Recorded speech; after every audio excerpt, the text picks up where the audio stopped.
turn our recording on so we can pick up from here because we're going to start to get into the Carlson specific stuff here. And then as soon as I've done this, I'm going to also now declare our 15-minute break because we're at that point during the morning where it's time to go get another cup of coffee and have our mid-morning break. And then we're going to come back and get into these settings pretty heavily to make sure we got things set up to operate the way we want it so we know what to expect when we're using the software. Okay. Great. So with that, I'm going to, let's see. Oops. Uh,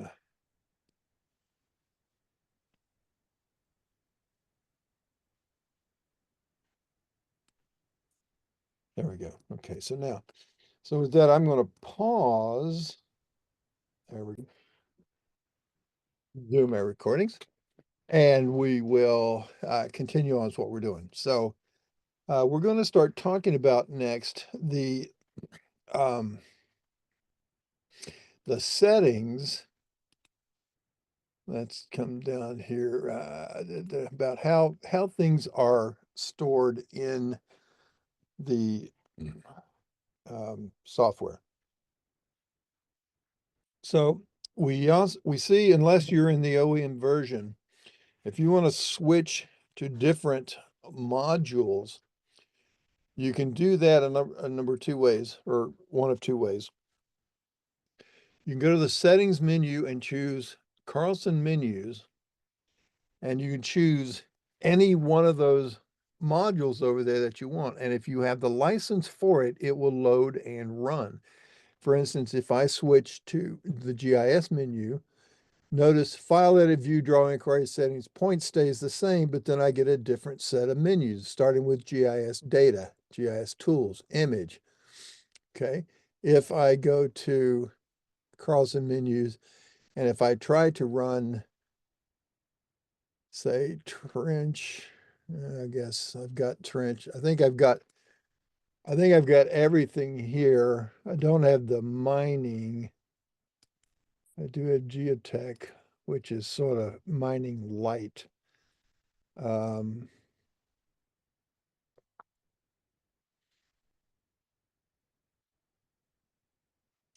no, I guess I've got them all. It used to be that they put, oh, here we go. There's geology, underground mine. Here's surface mining, for instance, on the toolbar. Okay, so if I try to choose that here now instead, let's see, if I go back to, say, hydrology, you'll see that changed to watershed and hydronet and all that. But if I go here to, say, underground mining, I click that, nothing switched. Now I see down here on my command line, underground mining module is not installed. Okay, so my license doesn't support the mining software. So that's the way that will be taken care of. Even though when you install the software, let's say you've only purchased survey, when you install the software, it actually installs everything. And it's just whenever the license is associated with your serial number, that allows those particular modules to switch and change. Okay. So anyway, no real need to understand that so much. But anyway, let's talk about where things go when we're running our software. In fact, let me go back to the survey. All right. So here's here's where these things go. And we're going to start looking at this directory structure. So as you see, it can come pre-configured, and by default, it comes into this condition that we call follow the drawing, or it's this drawing folder configuration. And when we see the dialog box here in a few minutes, you're going to see we have three different options. We have a project folder, we have a drawing folder, and we have a fixed folder. And that determines where things get stored and retrieved from by default. And when I say by default, I mean that regardless of which of those three models you choose, you can always navigate away from wherever it's pointing and go to another directory or some, part of your computer network. You are never locked into it having to be in a particular location. It's just by default, that's where things are going to go without you having to switch, okay? So the differences are the project folder means when you start a drawing or open up a drawing for the first time that somebody else maybe has started, it's going to ask you to declare a project. And when you do that, it's going to go out onto your computer system, either on your local machine or on your network, and it's going to create a folder of that name, of that project name. And then under that project name, it's going to create a bunch of subfolders and subfolders, but potentially, if you've defined them. And that's like what you see here in this picture. I've got a project, whatever that project happens to be, and then I've got a predetermined list of folders where I choose to put different things in them. And you can see from the name here, other than the fact that I mistyped alignments, I've got alginments, but anyway, you get the idea. So every time I create a new project, if I'm using this setup, it's going to create a folder of that name. And then inside that folder, it's going to make these other folders, one called alignments and profiles, one called DWG files, another one called other, and it's going to have inside of it two folders, one called deliverables, one called PDFs. Then I've got surface, et cetera, et cetera. You can see the idea. And it doesn't have to be Carlson stuff. Like you can see under other, I've got deliverables, I've got PDFs.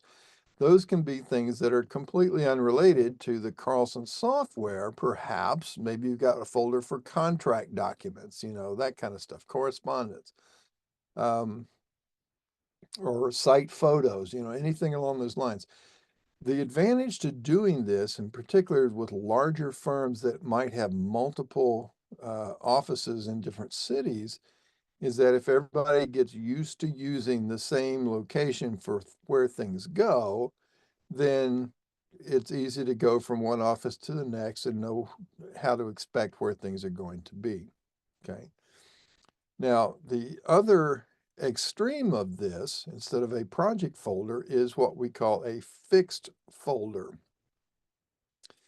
And that is, we tell it whenever we are going to be saving document or saving data files or loading files, this is the default location where it starts. Same thing with any of these.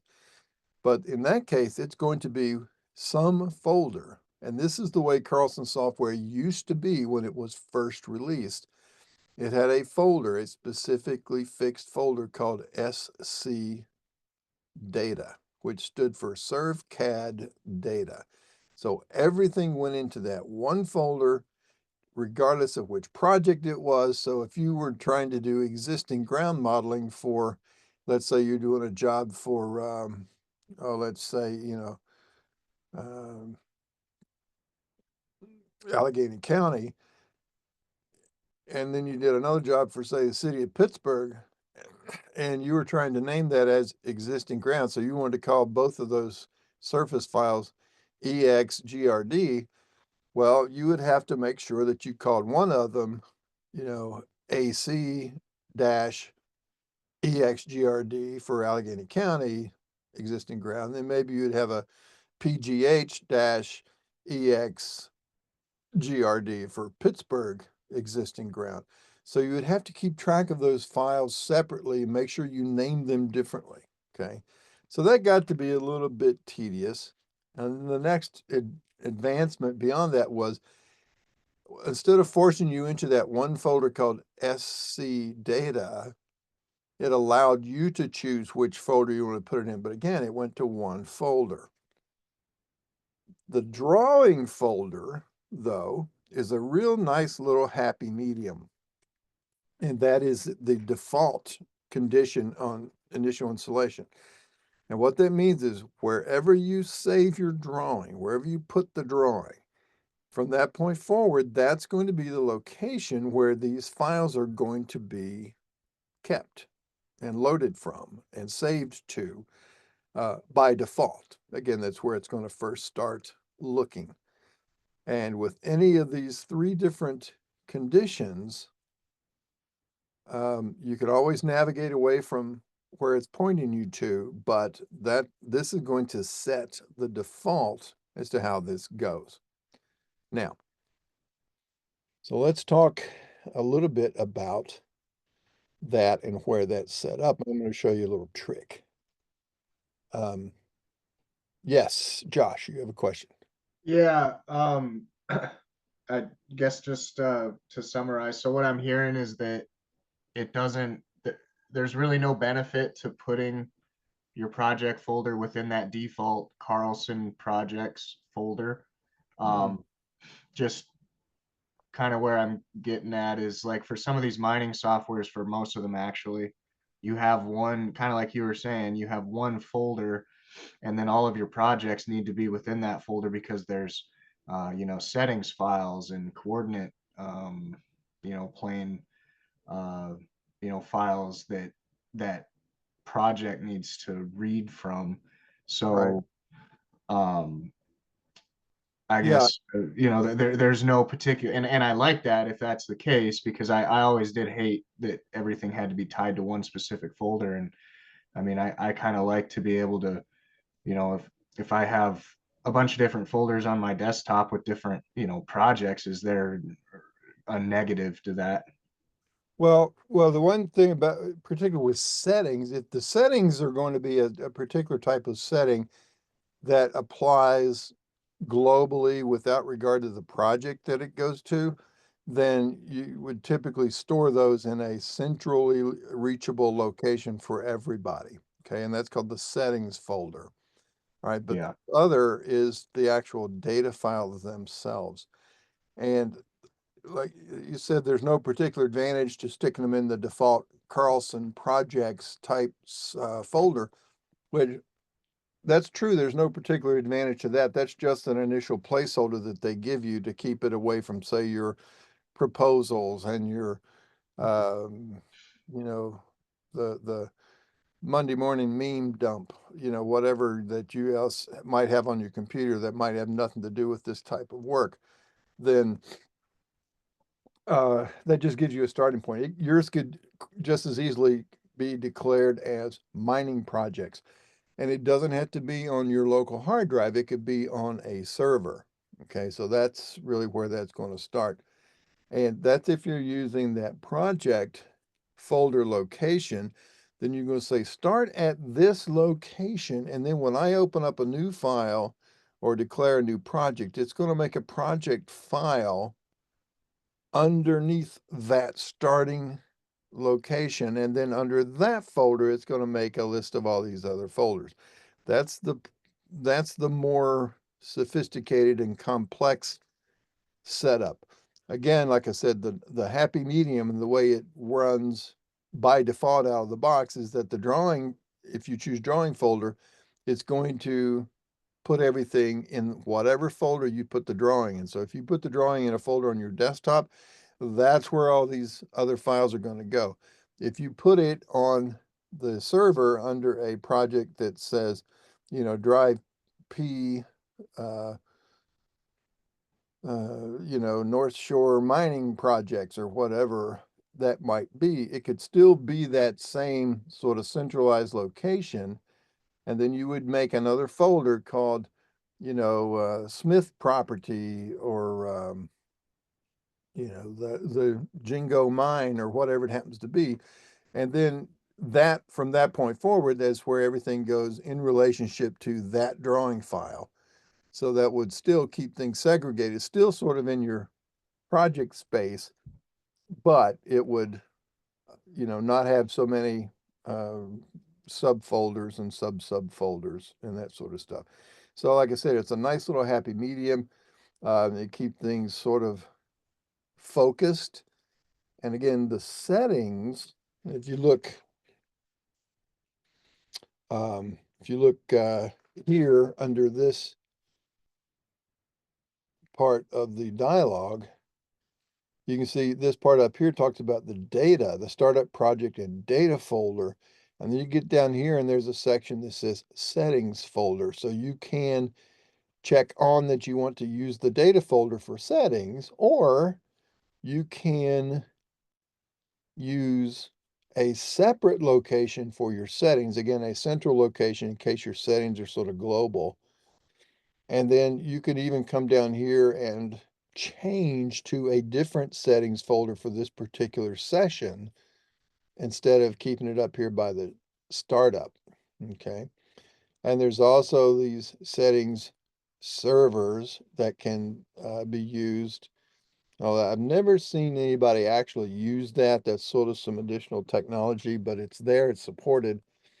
Same thing as this data depot down below here. Like it will actually run under ProjectWise, which is a Bentley um, product to help you work within those multiple environments. So anyway, let's take a look at where those things are. Let's go back to our drawing file, back to our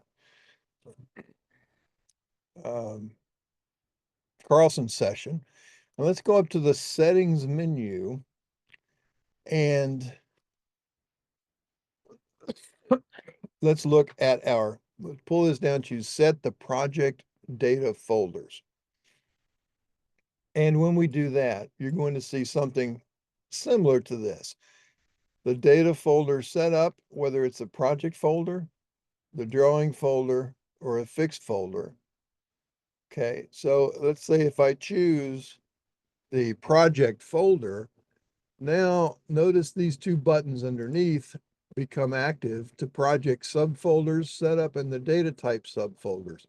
So if I choose this project subfolder setup, if I choose that button, it's going to bring this up where I'm going to create a series of folders, as you can see here. Help with that. Oh, shut up, Siri. I wasn't talking to you. Anyway, so this is going to create a bunch of subfolders that you just choose by adding over here, and it saves all of this stuff up here for me based on the last time I was using it. And that is the structure of folders I want to use. Notice at the top, it always starts with project. So that means, and it doesn't go out on your computer and make a folder called project. It makes a folder of the name of the project that it asks you what is your project name when you first start the drawing or first open up a new drawing that somebody else gives you. It's going to ask you to associate that with a project. Once you do that, it goes through and builds all of these folders to get ready to start holding data. Now, if any of these folders happen to already exist on the computer underneath a folder of a project name that also already exists, that's still okay. It does not wipe those out and recreate these from scratch. It just sees if it's not there, it makes it. If it is there, it leaves it alone. And if it's there, it also leaves anything that's inside those folders alone as well. So it's a nice little way to set up a, fairly disciplined list of folders. Now, what do we do with that list of folders is the next button over to it, the data type subfolders. If you choose that, this is going to be where you make the assignment of where to put a particular type of file. So let's choose over here on the left. You see, I can sort of limit these to different things. Let's go to my survey. Well, it's not a good choice. Let's see, there's some mining choices there. Let's go to, let's go to the general tab. You can see these are the general. Here's civil and survey, civil only. So these are different subcategories, or if I just choose all categories, it's going to bring up all the particular types of files that are out there. Now, here's something that's sort of a bit of a trick for us, is that let's say you encounter a file. Let's say you see a file called CFZ. It has a .cfz as an extension, and you have no idea what that means, but you'd like to know. Well, you can go to this list. You can sort this list by columns by clicking the column header, find that extension, and then look over on the right-hand column and see what that actually is. So a CFZ is a cut, fill, color map zone. So cut and fill zones. And it typically right now is assigned to go into the settings folder, whatever that happens to be. Okay. Or the project folder is undefined. It's just wherever the project is, whatever the name of the project is. Or, and those are typically, that's where everything starts, is under project. So if I'm not using that particular file, I may not have it defined yet. But here's, for instance, under centerline, and I see under centerline, okay, if I'm looking for a centerline file, if I'm going to save a centerline, if I'm going to load a centerline, I'm going to look under whatever my project is under a subfolder called data, alignments and profiles, or in this case, you see algements because I mistyped it. So if you pull that down, you see I've got all of these available choices that come from the previous command that I did. If I cancel this and go back to my project subfolders, right there it is. In fact, let me rename that. And I think,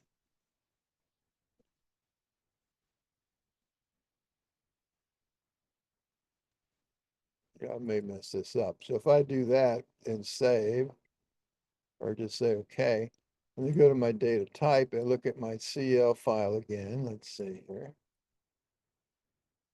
Yeah, so now I would have to repoint it to get the new spelling to work. So anyway, the point is that this lets me give it a starting default location for these particular files. Here's another one. Say a CRD file, a coordinate file. It's going to go under project data points. Here's another coordinate file, but in the binary database format, and it hasn't been assigned yet, but I'm going to go down here and choose to do that like that right there. Okay. So that would be where all that goes. Now, here's the trick. Let's say I wanted to put this mining custom data table in a file called project data uh, project data mining stuff. All right. So I pull this down and say, oh, it's not there. Well, I don't have to cancel and go back out and do it, although that could certainly work. I can simply come down here to this button that says edit the subfolders, and it takes me back to that. So I can go to my data, I'll hit add, and I'll type mining stuff, really highly sophisticated stuff here. I'll say okay, and now I'm going to come back here to where I was, the mining custom data table, and now I can pull this down, and there's now my mining stuff available. Okay, so okay, and that sets that up. So this is going to be, where do I want to, when I start, where's my project and data folder going to first look? And it's going to first go right here to Carlson projects, or I could change to have a particular one right now that, but once I've done any kind of file open and close, that will have changed already anyway. So that part's fine. And then you can reassign and clear the histories and all that kind of stuff. So, all right, so that all um, is how we use that project folder. And there's another file selection check for project folder. And what this means is if I go to, say, save a centerline file or open a centerline file, if I have not yet declared a project folder, if it's off, no big deal. It doesn't care, it doesn't bother me with it. If I set it to warn, it says hey, you haven't declared a project folder for this yet. Do you want to do so, and let you do so? If you don't, it doesn't care. It lets you go ahead and do the command. However, you can also set it to be prevent non-project. So it will force you into declaring a project for your work.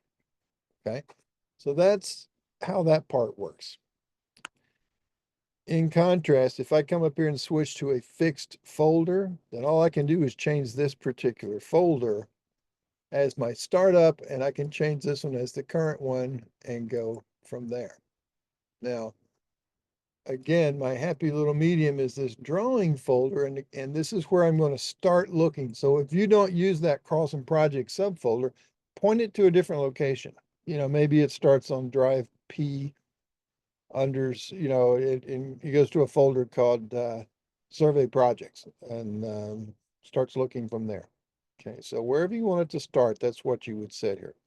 Now, here's the trick. I'm going to go ahead and choose cancel because mine right now is set to that drawing folder. Okay. Let's say I'm working along, 3 weeks from now, and I see this file, this uh, I don't know, some extension that I don't know what it is. And I'm sort of curious, but I don't want to delete the file if I don't need it. But I don't want to, be afraid that something's, sort of screwing up my data. So what you can do is, if you need to know what a particular file is, let's go back to the settings menu, choose set project data folders, and just temporarily choose project folder. And then choose this button, data type subfolders, and then come over here and open this thing up. And you see that I've got 1, 2, 3, all the way down, at least in this version, 271 individually different file types that it can support. Okay. So, and here's, for instance, one called .tree, and those are field to finish tree settings. And that's sort of a strange extension that we're not used to seeing on a Windows computer, but there it is. It's got 4 characters instead of 3. And the only thing I'm going to use this for is to tell me what that particular type of file. Oh, okay. So now I know what it is. I'll just cancel my way out of this and not switch it. So that's a nice, handy little way of figuring out what those particular files are for. Okay. So we're going to get into now a little bit of some of the settings and what effect that they are going to have on the drawing, because they're going to have some different effects. And there's going to be some different things where when we start the system, different behavior, we're going to take a look at that. But let's go first to the settings menu and choose Carlson configure. And the first thing I want you to look at, well, let's start sort of at the bottom. These are all a bunch of buttons. And notice, excuse me a minute, I've got to sneeze.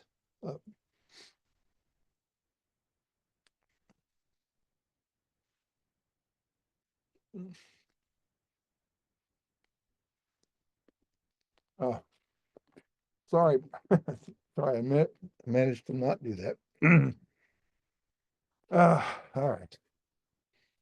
When you ever get through the winter, it'll be, excuse me, if you ever get through the winter, I'll call it a success. All right. Uh, so, a couple of things to look at. Those of you who are surveyors, you see this bottom right button that says localization settings. And we hear that term localization, particularly when we're talking about GPS surveys, where we localize our um, our GPS equipment to reference a set of known coordinates. Okay, so we're out there and we're going to basically, we're reading the latitude and longitude and we're saying, hey, that means it is, even though a latitude and longitude has a defined northing and easting, we might be using a slightly modified coordinate system, maybe just arbitrary, say call it 5,000, 5,000. So we're going to localize using that set of localization. Well, that has nothing to do with this term localization in these settings. That's available over in the survey equipment setup in a different set of software. What this localization is, go ahead and choose it. It lets you localize for various international settings, different languages, and you've got these different categories of things that you can set, and it lets you change a particular setting of a particular category, and you can change a configuration default. You can change the default to be used in a metric setting and a default to be used in an English units setting. Okay, so, and that's all we're going to look at there. It's just, and I'm going to say cancel that because I don't want to mess with that, but you can certainly do that in case you're working overseas or internationally and you have a different set of units. Now, takeoff and SiteNet settings, if you look at that, this has to do with a product called Takeoff, which is geared toward the contractor side of the picture and the construction companies. And there is a product called Carlson Takeoff, but it also is available under the civil module under a little subsystem called SiteNet.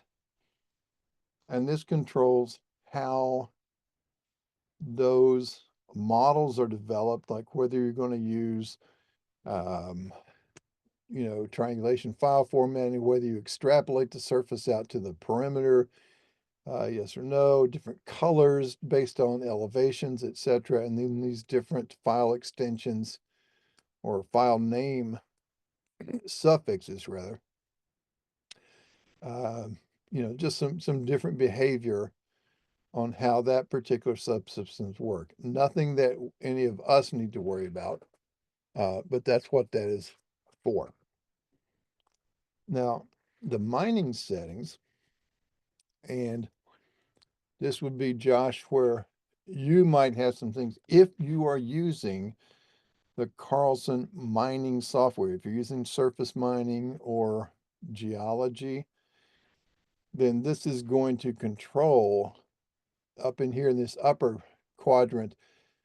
Let's say the way these settings are right now, it says if I'm using inverse distance and least squares data modeling to create my grids, how do I want to do that? And this is what this means is it's going out and looking for drill hole data. So it's going to say, all right, at most I'm going to use 20 sample drill holes or whatever number you choose. And you're going to say, I want in every quadrant, whether it's northeast, southeast, southwest, northwest, I need a minimum number of drill holes to be present or I'm not going to use it. Or I can also set a maximum number that I want in each particular quadrant. And then this is a distance out from my particular point that I'm sitting on as to how far I look to find those other neighboring drill holes so that I can start to build that geologic model and those fence diagrams all underground. And it will calculate my pinch out and all the different things that the mining strata is set up to do. And whether or not we fill in any missing strata in a drill hole, either above or below an existing strata. So in other words, we're going to keep our seam stacking in order with the neighboring drill holes and what they call strata conformance. So all of this kind of stuff sets this up. I've got set my dip direction, um, for downhole, my borehole data indicators, use strata limit lines, et cetera, et cetera. This is all to do with mining. You can also down here under general settings, set your particular key material, whether it's coal or limestone or phosphorus or whatever you're mining. Um, and then you can, based on that, you in other commands, you can then define the average density of that particular material so it knows how to find it. It also knows in the list of strata, once you get one called coal, that's its target. That's what it's going for to pull it out as key beds. Everything else would be overburden, that sort of stuff. Okay. We're going to say cancel this for right now because we're not doing the mining software, but that's what that is going to set up. And there's also the mine note settings.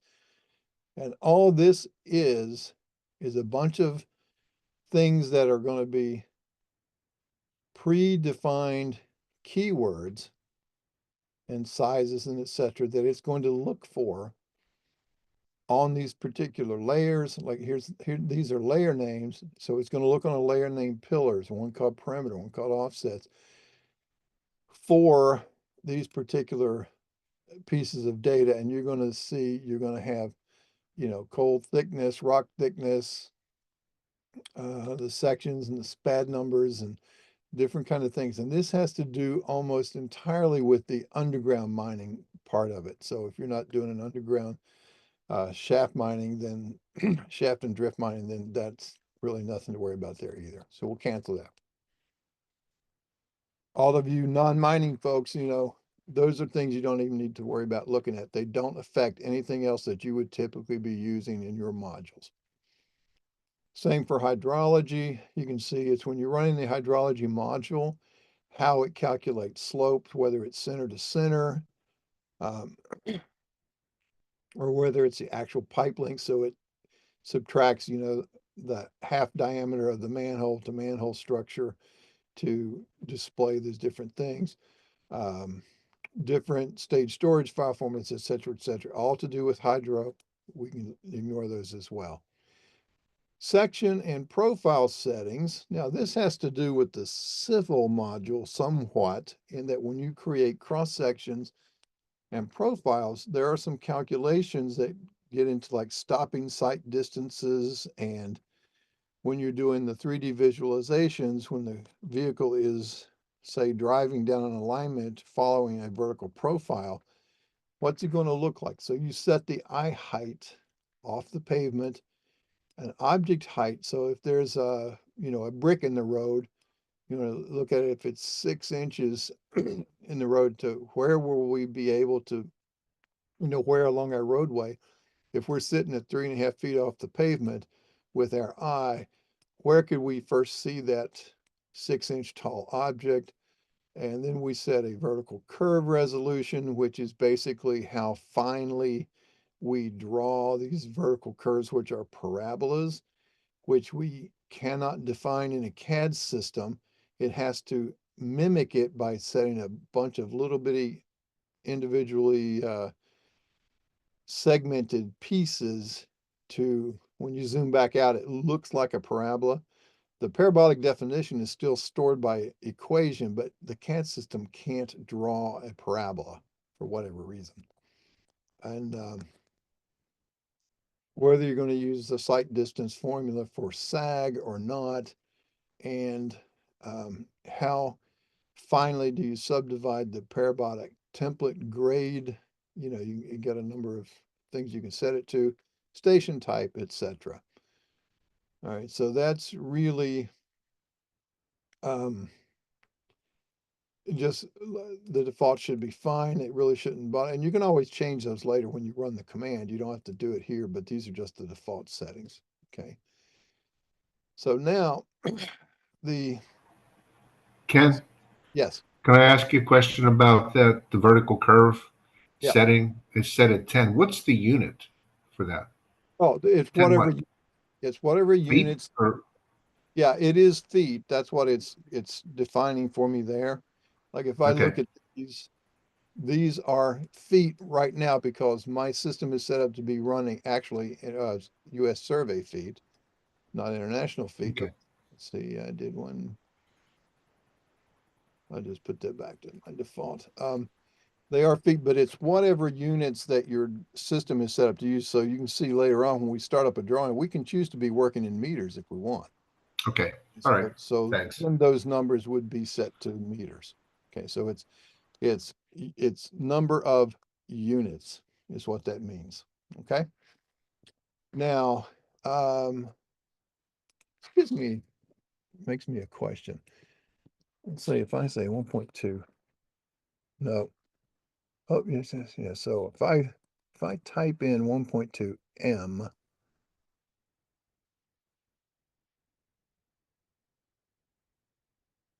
no, some commands, and this is not one of them. If you use the unit afterwards, even if you're in a different system, it will convert it for you. Okay, so that one doesn't, but that's what it's for. But again, it's sort of a set and forget kind of thing. Now, the surface settings, and this is very similar to the mining settings where we told it to search radius, maximum samples, maximum in a quadrant, the minimum in a quadrant is sort of a subset of that. And we're going to define our grid resolution as the number of cells in the X and Y, or the dimensions of a cell. So if we want the grid precision, to be actually, that would probably be sufficient to every 2 decimal places there.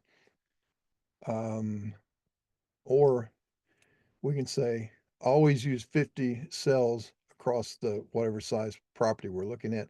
Now this part of it only has to do with gridding when we use gridding to define surfaces. For our purposes, we're going to be focusing on triangulation instead of gridding. So this part won't really make much difference for us.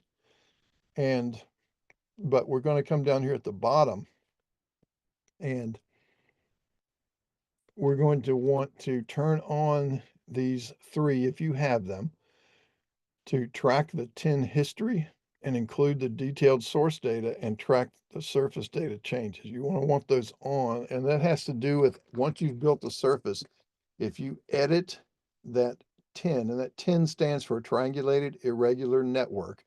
That's a network of all those stitched together triangles that make the surface.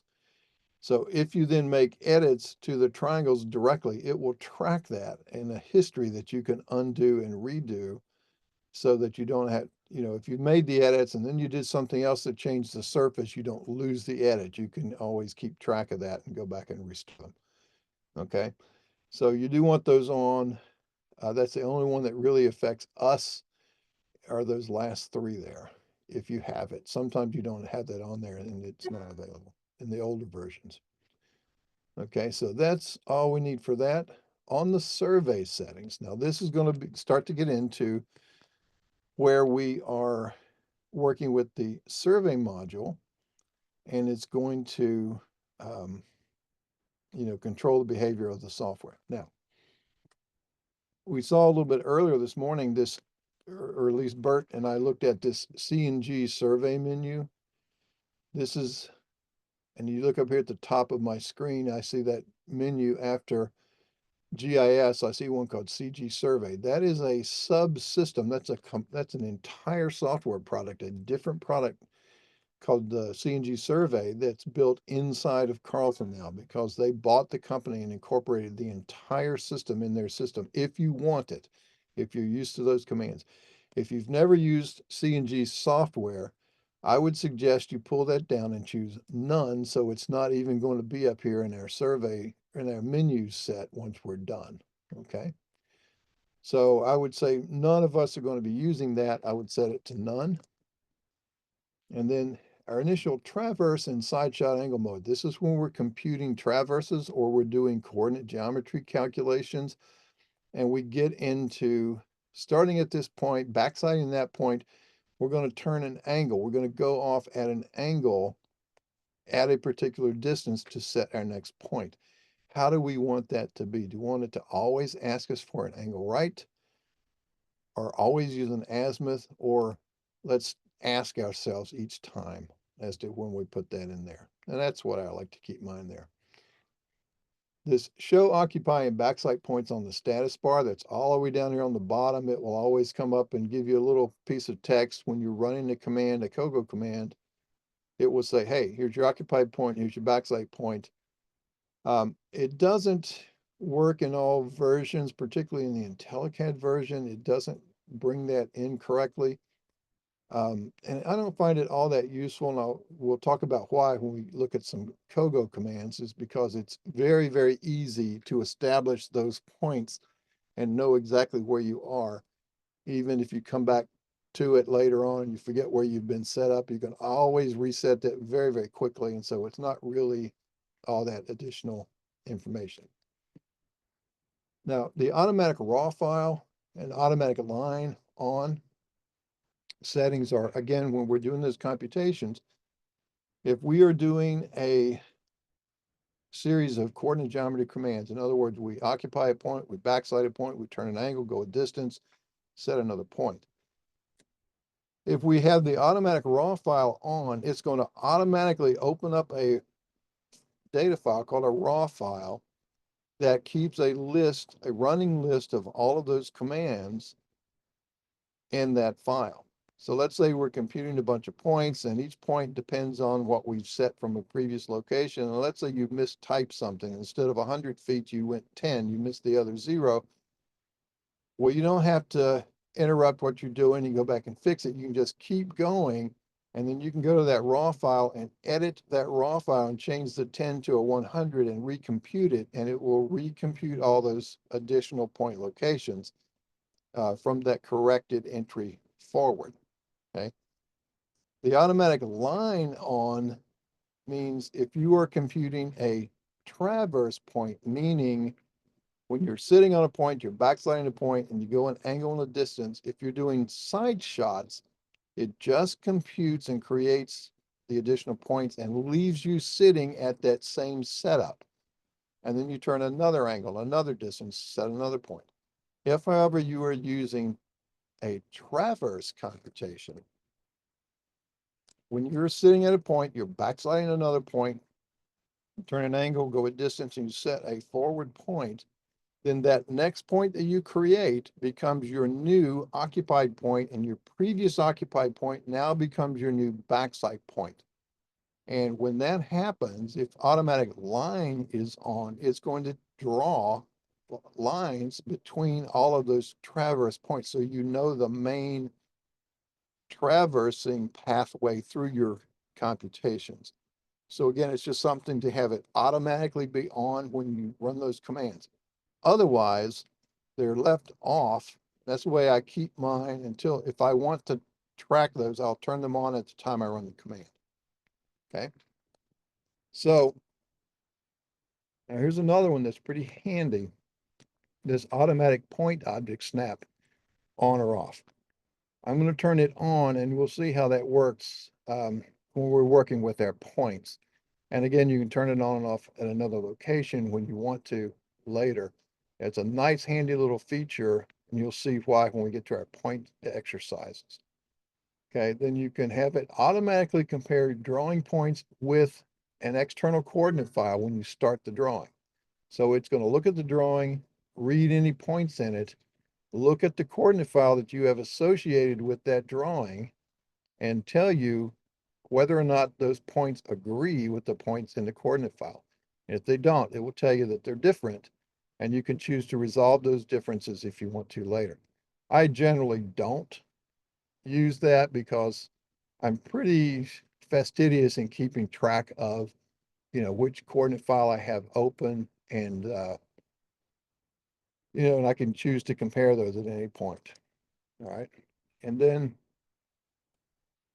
another one here is automatically check Carlson community for any missing symbols. So if you have a particular symbol that you choose to use, if it's not installed on your system, it will go out and look at this Carlson community. If you have an internet connection and you've joined this Carlson community, it will look there for those missing symbols and download them for you. And then finally, enabling transparent point commands. Those are things like when you're in the middle of any particular command that's drawing some feature, usually a polyline. And let's say I've drawn this polyline out here that you see on the screen. I'm at this last point. And if I say at that point, I want to use a transparent point command, I might want to do a bearing intersection from, say, this point and this point over here, go at a particular bearing this way, go at a particular bearing that way, and where they intersect, that's my new point. It lets me do those in the middle of this other command that I'm running. Even if it's just a standard old CAD command, it lets me use those additional COGO computation tools while I'm creating those, okay? And then finally, there's a button for land desktop fieldbook codes. If you're coming off a land desktop environment, you can set this up and have a bunch of points here. I don't have anything defined because I'm not coming off of that system, but that lets you associate that to a set of codes that might already be in play, okay? So I would say the ones to focus on here is this menu up here. If you're not using CNG, turn it off. Set your angle mode to prompt. Put your automatic point snap on. And again, you can set these anywhere you want. And then I would, this next one, checking Carlson community, is not all that important. I just happen to use it as a convenience. But this enable transparent point commands, I think, is helpful to have that on. So let's say okay to that. And that takes us through survey. And then the rest of these are going to be the ones that we use most often and what they do. And right now, it's gotten into our lunch hour, so we're going to break for lunch. But if you look at the general settings, real quick, just hit that button and you see there's a lot of stuff in here, and we're going to go through this in some detail, not exhaustively, but it's this section over here on the middle right, this object linking, that's going to control a lot of behavior for us, and we're going to want to take a look at that when we come back.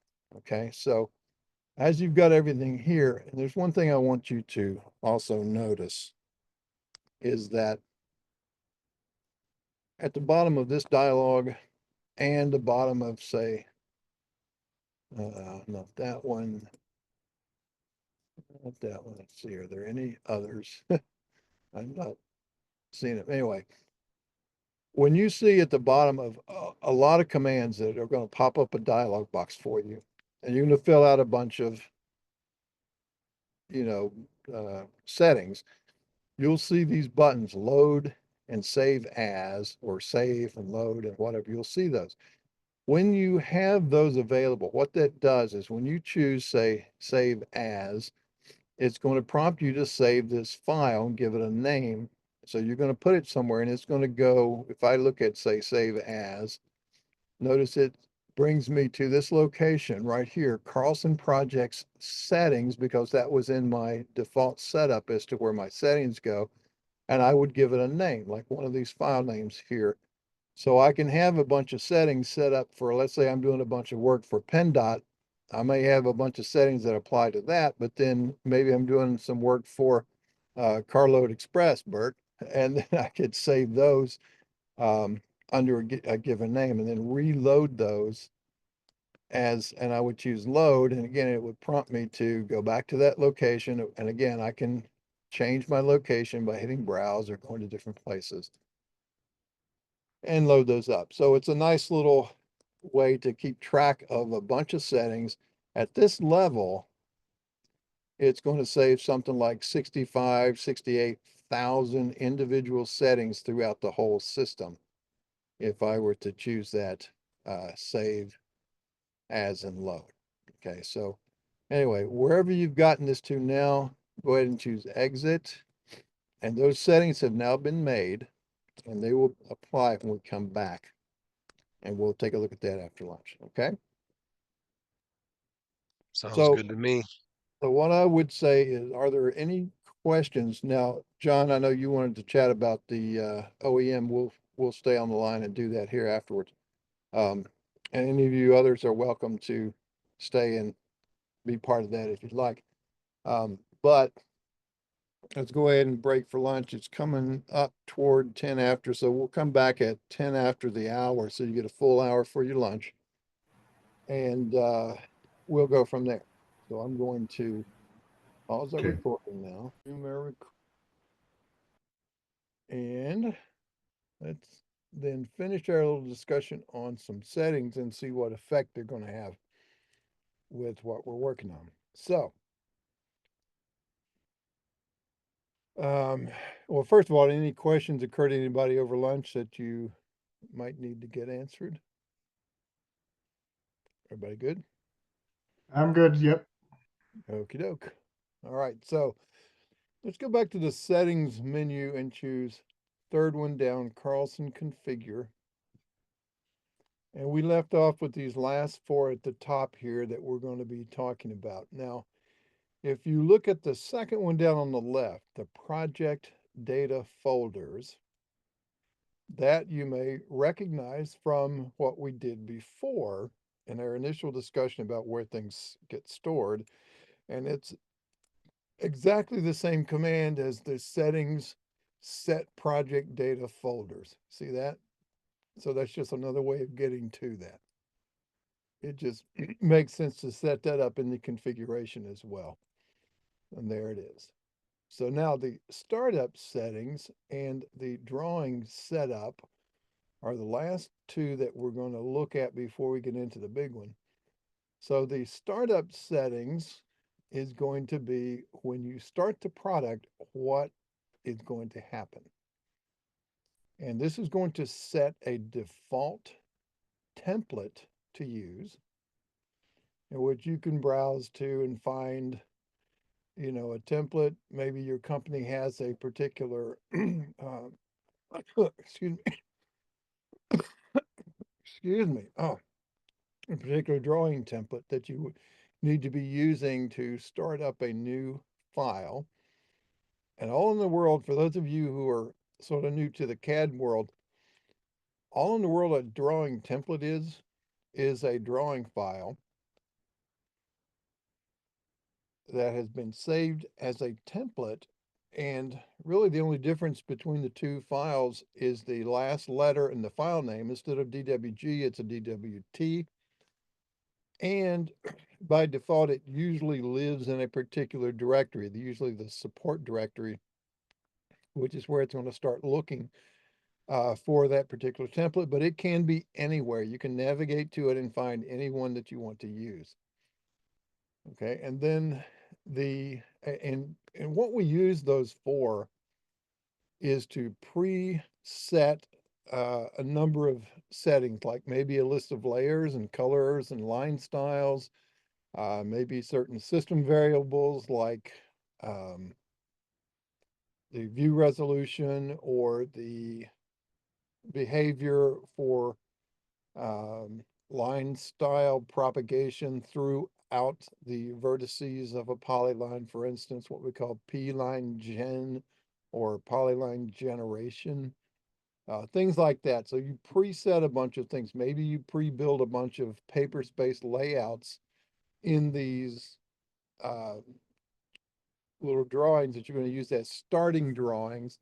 And when you use that as a drawing template, it's still going to keep your initial drawing file named as just drawing one or drawing two or drawing three.dwg until you do a save on that, and it prompts you to put it in a particular location with a particular name. All right, so that's what that's for. It's just setting the particular startup template that you're going to be using. The Carlson 2025 project folder default. This is where, if you're using that project folder model, this is where this is the parent location that's going to hold the projects underneath that you create for each of those projects. And it also would be the starting point for when you look for saving a drawing, that sort of stuff, even if you're using the drawing location instead of the project folder location. This profile name gets set on installation, and I'll show you that those are various profiles which hold the configurations, the toolbars and the menus and things that you might have out and displayed as to what it gets loaded up and used. And this little command switch would be like running IntelliCAD with a /no logo at the end of it, so it doesn't load up the IntelliCAD logo or AutoCAD or whatever. And the skip the splash screen, that's the initial opening screen when you first launch the product. If you don't want to see it, you can turn it off. And that should take care of that button.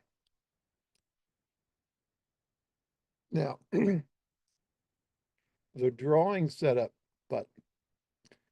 This is when you start a new drawing, what general settings do you want to have in place when you start that up? And if you're going to use English units, 1 inch equals so many feet, or metric units, 1 meter equals so many meters, that's done as a direct ratio. And if you are using English units, you need to choose between US survey feet and international feet. Now, those of you who don't understand that difference, the difference is derived from the fact that a lot of the US survey work that has been done through the development of surveying in our country was based on there being 39.37 inches per meter. And that gives us a particular conversion rate. The international foot is based on there being 2.54 inches per centimeter. And that gives us another number. It's very close, but it's not exact. It's different out in about the 6th decimal place, or maybe the 8th decimal place. I forget where it is. Very slight. You won't see much difference on local little small sites, but when you start to deal with surveys that are using state plane coordinate values that are in the millions and the hundreds of thousands, you're going to see some differences. And so you need to match the units that your surveying equipment observes data in. And most of that is still being used as US survey feet. Now, that is set to expire this year, and where we're supposed to be using international feet from this point forward. But I'm gonna hold my breath on this one, about like I did when the US was supposed to go to the metric system. I think you're going to find a lot of resistance to that. We'll just see what happens. All right. But for now, I would leave that set to US survey feet if you're not sure, but ask your company. Maybe they have a particular thing already set up. Okay. Now, continuing down, horizontal scale. This is the horizontal scale that you might want to use for starting a new drawing. Right now, mine's set to 50. Well, maybe I'm doing a bunch of site plans and I want to set that to 20 maybe. Okay.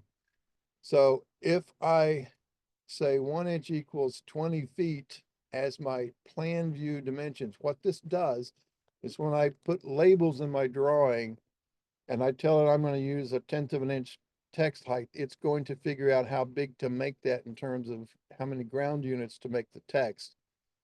But I don't have to keep track of it. It's going to adjust it according to this number. It doesn't actually scale anything in the drawing as far as geometry. The geometry is going to always be at true scale. It's, a 200-foot long line is going to be 200 feet long, not 10 inches long. And in the drawing file, it's going to be 200 units long. It's just when we go to plot it, how big was the text for labels and things like that. The vertical scale is the amount of, well, it says vertical scale. I don't think it's a factor. Let me see. Wait a minute, let me back. Set up.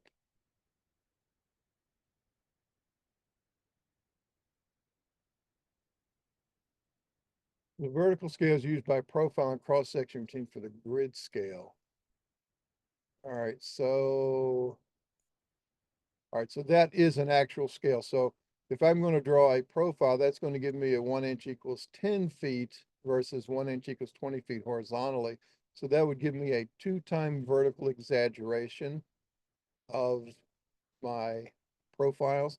A lot of times you'll see those be like, and I had it before, I had it set to 50 and then I had 10, so I had a 5-time exaggeration.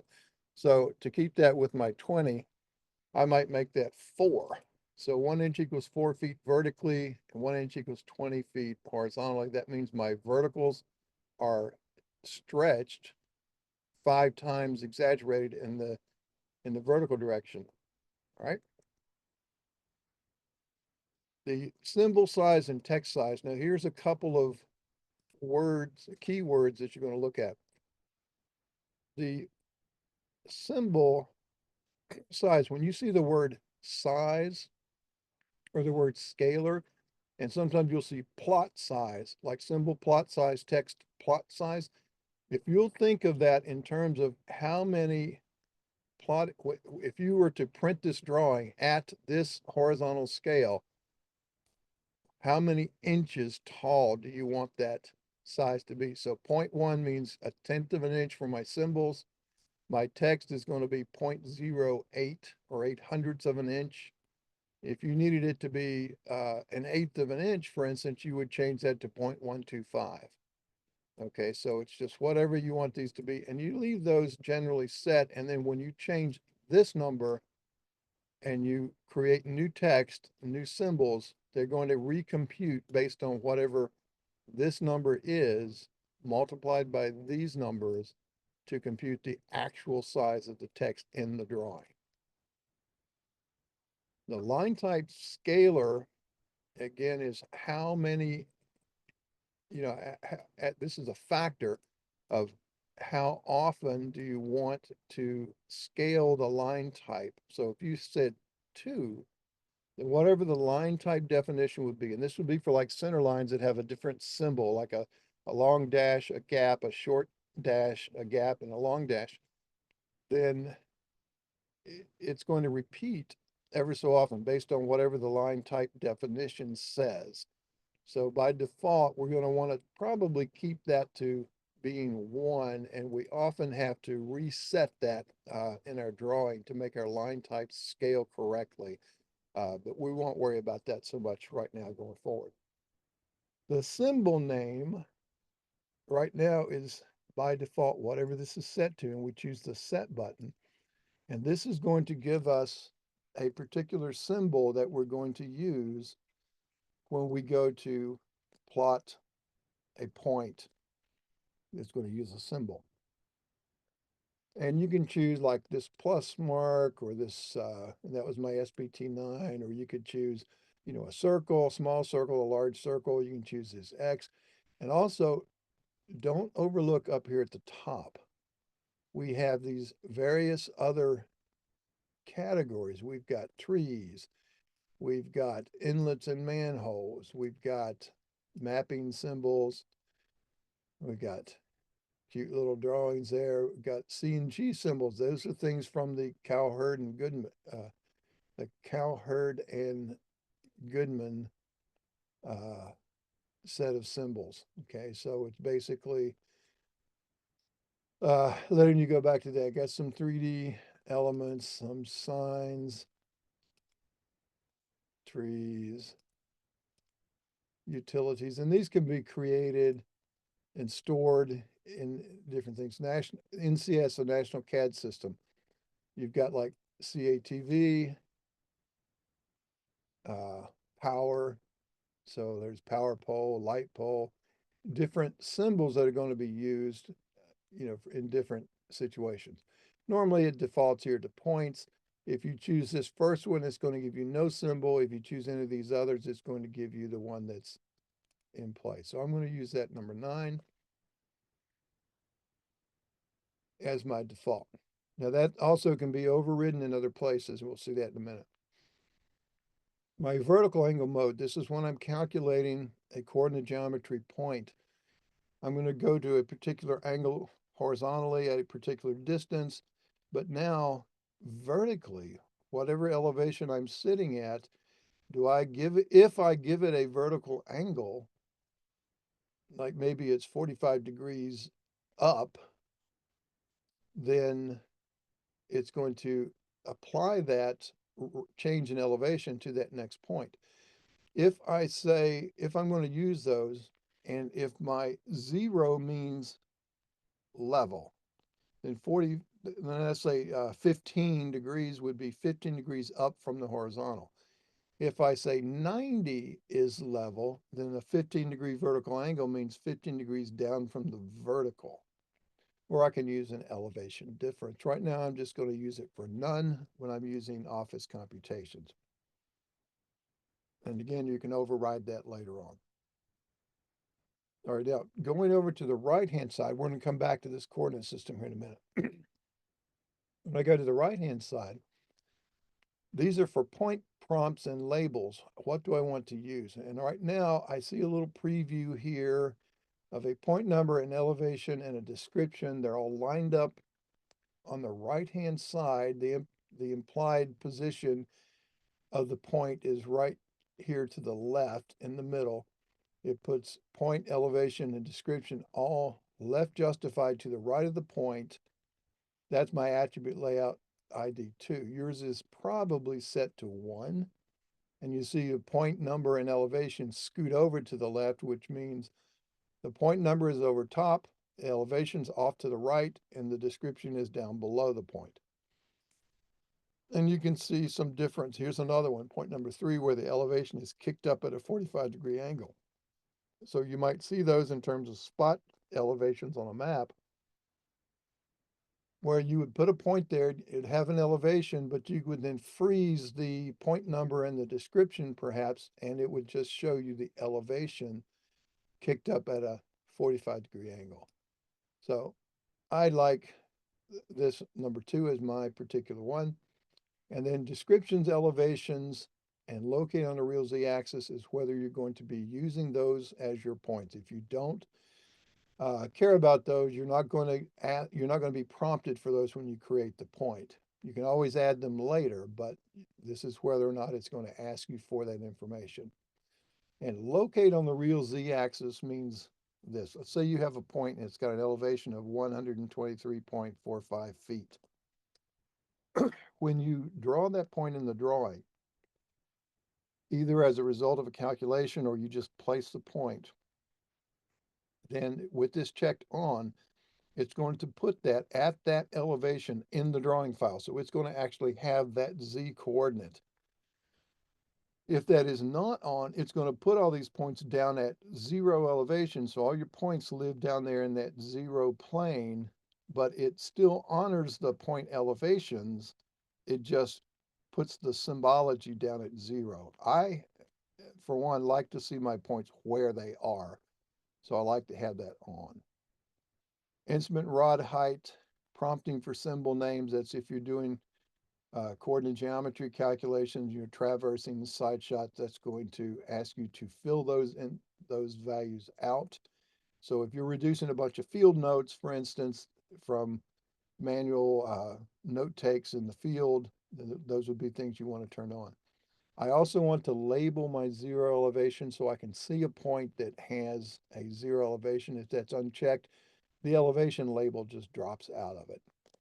Okay, but if it has an elevation, you'll get the label.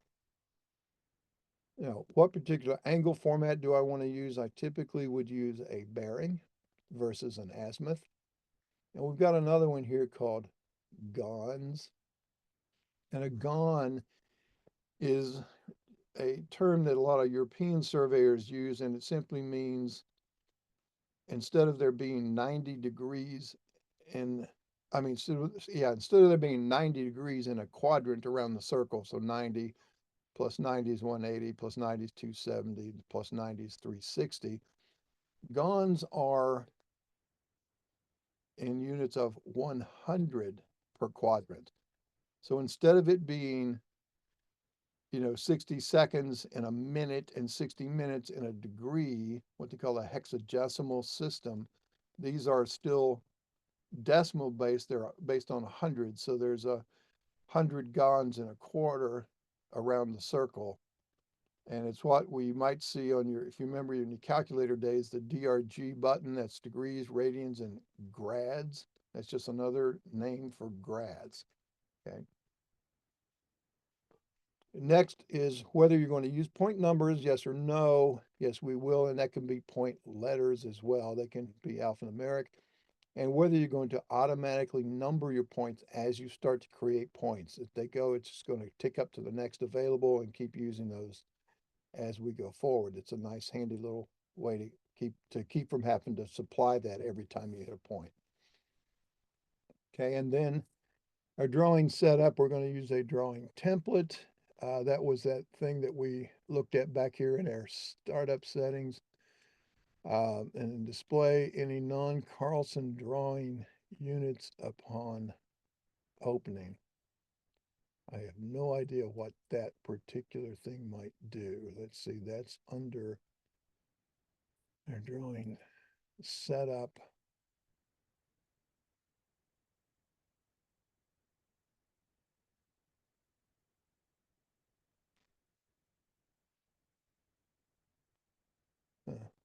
Don't even.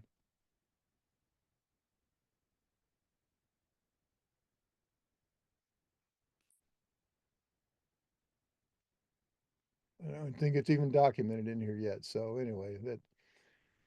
Well, I don't understand what a non-Carlson unit might be referring to.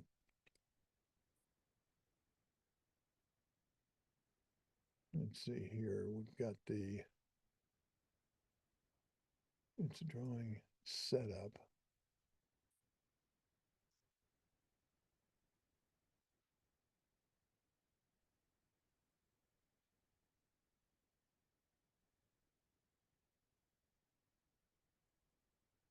Yeah, it's not even documented. So whatever that is, yeah, I'll let it display any non-Carlson drawing units, but I have no idea what that might show you. All right. Hey, Ken, Mm-hmm. could that be something like rods or chains? No, that wouldn't be, because the CAD system is really unit agnostic. It doesn't know what units you're really using. It's just units. It's whatever you're working in. You could be drawing in angstroms and it doesn't care. It's just whatever number of units is that many angstroms or that many meters or that many feet. The only exception to that are Okay. architectural units, and those are always done as inches.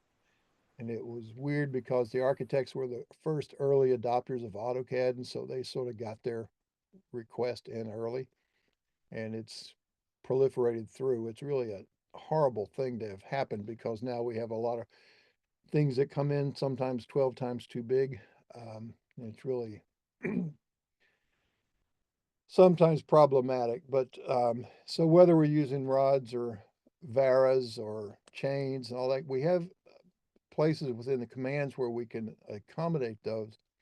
But when it says display non-Carlson drawing unit, see, a drawing unit is anything. So yeah, I'm not sure what that means. Let me do a real quick Carlson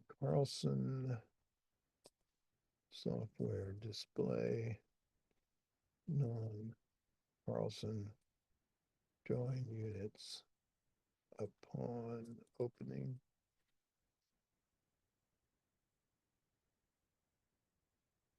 Oops, not display, but display.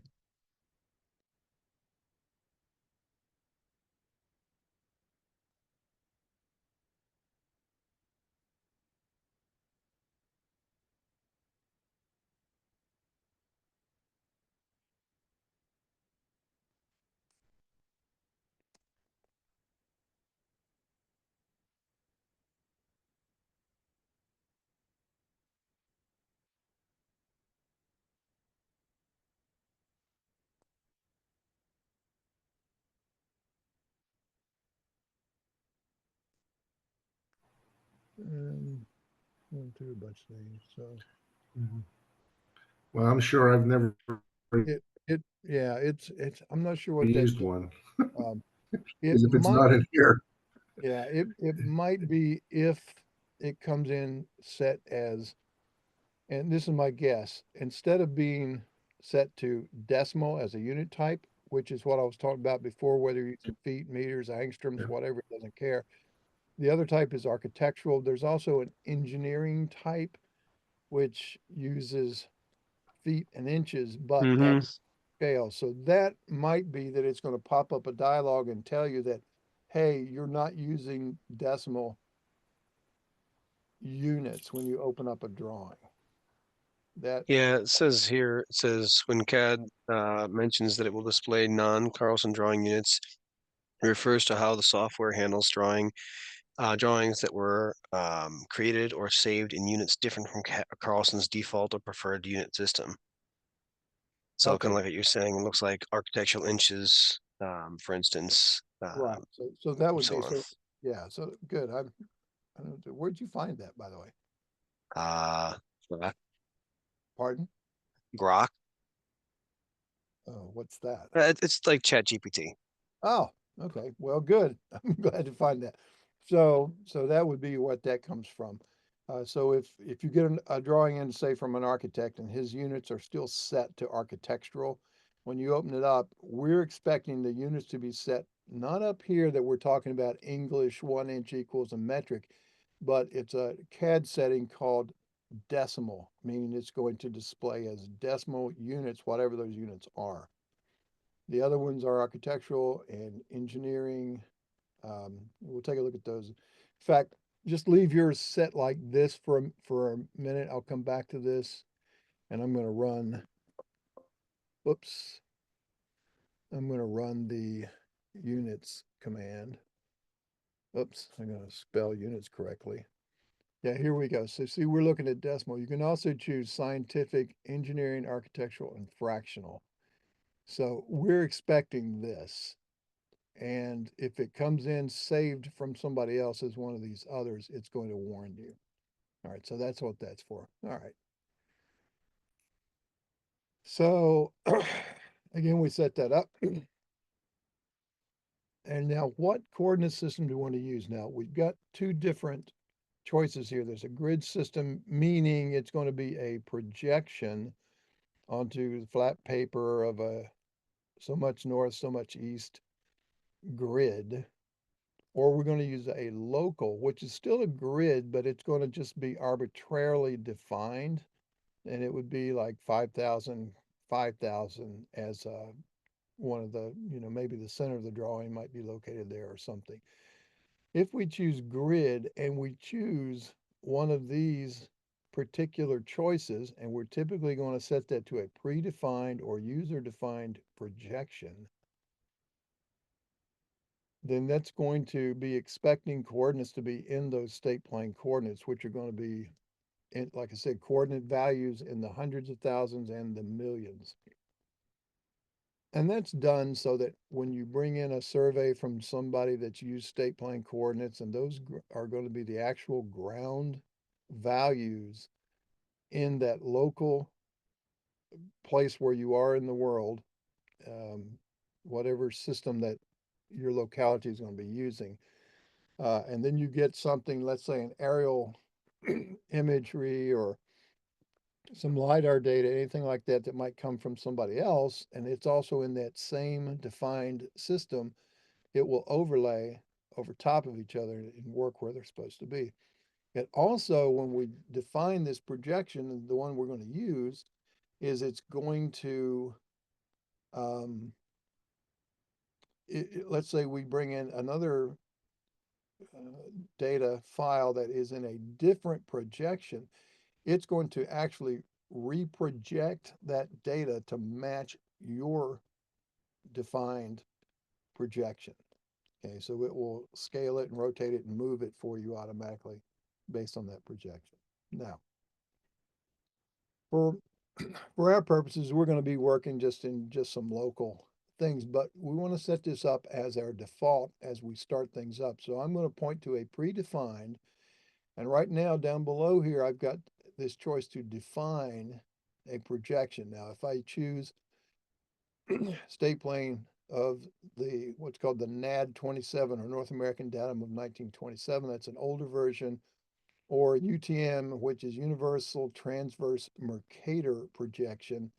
And it's not really a state plane, but a lot of federally available data is in that projection. So we could be working in that if we will, but we'll use this predefined, and I'm going to choose define projection.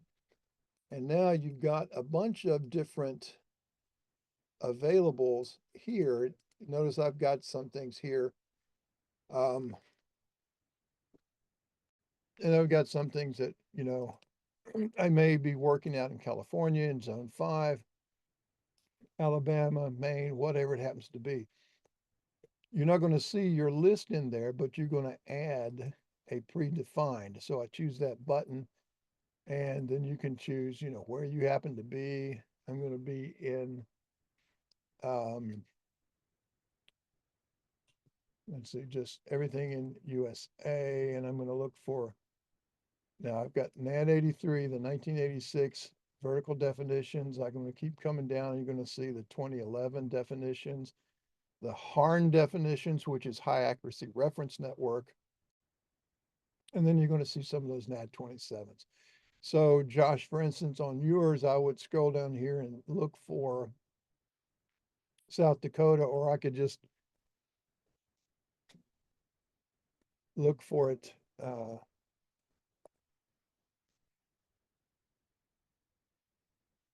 South Dakota, and then you would find it, which one that you would want to use by default. And I don't know where you are in Sioux Falls, if you're north or south, but you would choose probably this one is going to match your currently available GPS data. Maybe the HARN adjustments, and these, the differences between 86, 2011, and HARN are very slight, but they're somewhat, so you want to sort of match what the data is collected in.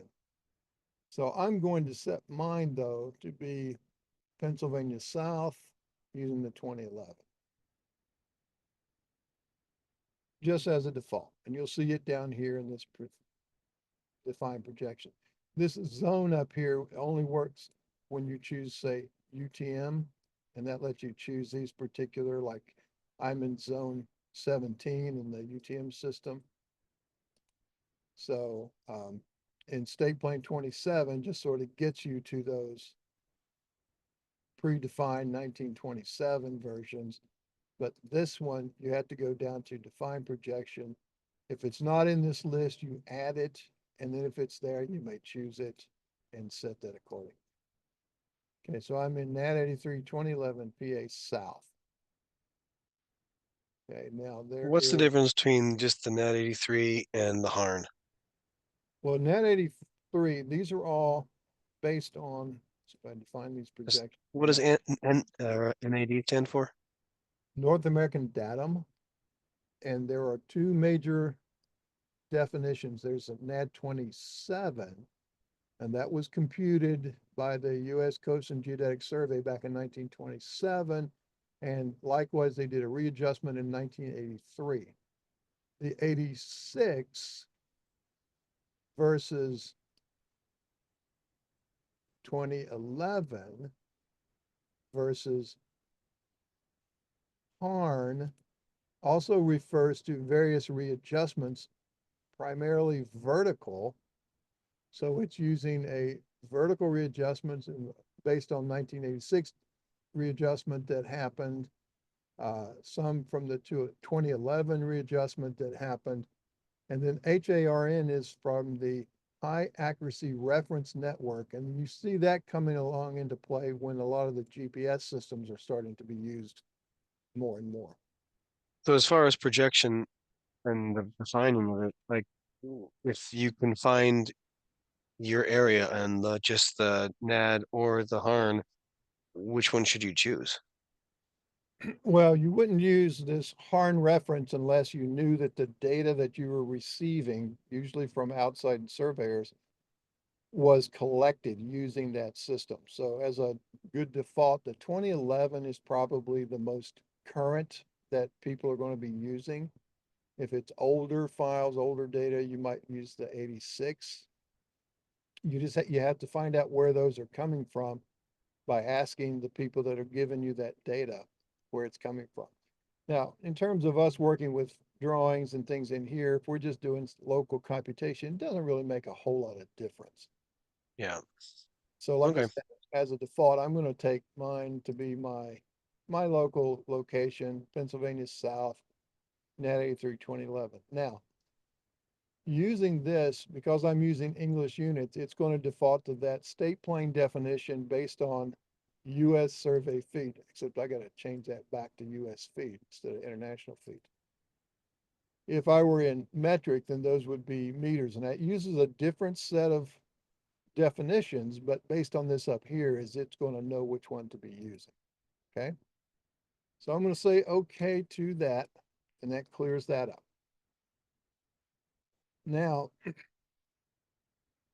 if you were to say exit at this point, it's going to say, okay, I apply these drawing setup changes to the current drawing and future drawings or only for future drawings. So I'm going to say, go ahead and apply it to current and future or only for future drawings. So that would, it's a little prompt that you'll get if you make any changes to that particular one.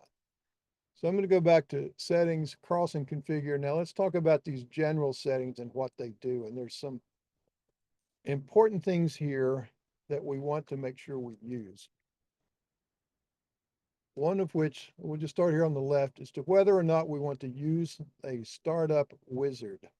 And this is where you turn on or off that capability. When we start a new drawing, if it's on, it's going to step you through a series of commands that are available generally from different locations, but it's going to be the commands that you would normally use to start a drawing to set up things like the drawing file name, the coordinate file to use, whether or not we import points into the coordinate file, things like that. The report log and the drawing save log, these just create extra little text files out there on the system, and it, like the generate report log, the only real thing I've found that to be useful for is to eat up your disk space, because it keeps a record of every report you run and just keeps adding it to that log file. So you could go back and look at it in case you need a report that you ran two weeks ago, and you know, it's more effort than it's worth, and all it really does is just create a huge file. But because you can always rerun the report, there's no problem with that. Now, saving the drawing INI files. These are in the format of those old first generation Windows INI files or initialization files or settings files. But what this does when you are looking, I'm going to come down here to my File Explorer, and I'll show you some from a previous session, for instance. I'll look in my Carlson projects. Let's look at, say, survey class. All right, so you see a bunch of files here called Kogo examples, F2F example, things like that. So if I look at this one called sample from T3 Global, and if I open up that file, it's got a bunch of things in here that applies to that drawing that I had for the first time. So there was my drawing file. This is a center line that was used called entrance.cl. There was a surface I made called T3-EG, another one T3-EG2, and then here's a coordinate file, same as the drawing file name .crd, and then another surface file that I created. So I've got 3 surface files, 1 coordinate file, 1 alignment, and then this is a settings that was used to label my center line, this Studio 2.3 station settings. Okay, so really what this is useful for is this. If I am asked to send my file to somebody else to work on, if all I send them is the drawing file, they may come back and say, well, I need your centerline file. I didn't get your centerline file. Well, you can look back at this INI file and see what the name of that file was, where it is, and go up and gather it and send that along with this file, to make sure they get a complete uh, submission from you. Same as coordinate files, any surface files that you created so that they have all those with you together. Now, that's also available under the file menu. When you go to export that, you can choose a drawing, like a project archive. You can send those things off and it will gather up all of those dependent files, and we'll see where some of those things live as well. But for now, let's just turn that on so we keep it. You can tell it to save your settings to the drawing directory. Instead, we're going to leave that off because our settings are going to, by default, go in that settings folder instead of with this particular drawing. So we always have a single location to go back and load up settings from. Ignore zero elevations. That has to do when we are computing surfaces. We're building tins. And if we say ignore zero elevations, then when it prompts us to gather up the data to build the surface from, if something has zero elevation, even though you've selected it, it's going to be ignored in terms of building the surface. So, and we do that a lot because a lot of our plan view stuff, we flatten out to zero elevation. Sometimes it comes into that, and we only build surfaces from elements that have elevation values. And so with this on, we don't have to be so careful about not selecting those things that have zero elevation. We can select everything, and if it's zero, it ignores it. If it has elevation, it uses it. So it's a nice little sort of housekeeping switch.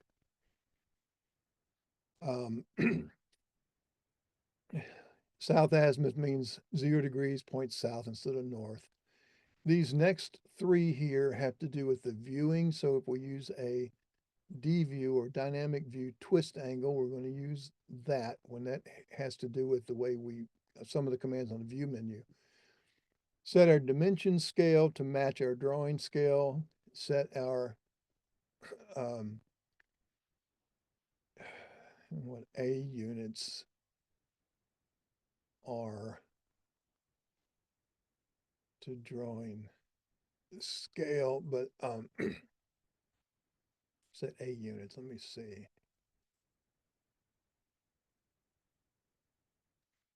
Oh, angular units, sorry, to match the angle mode established using drawing setup.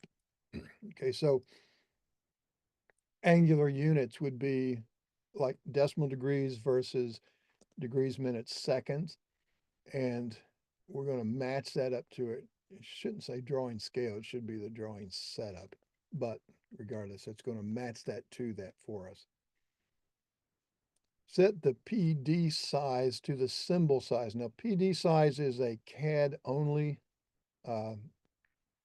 system variable, stands for point display size, and this is going to govern the size of the CAD point display.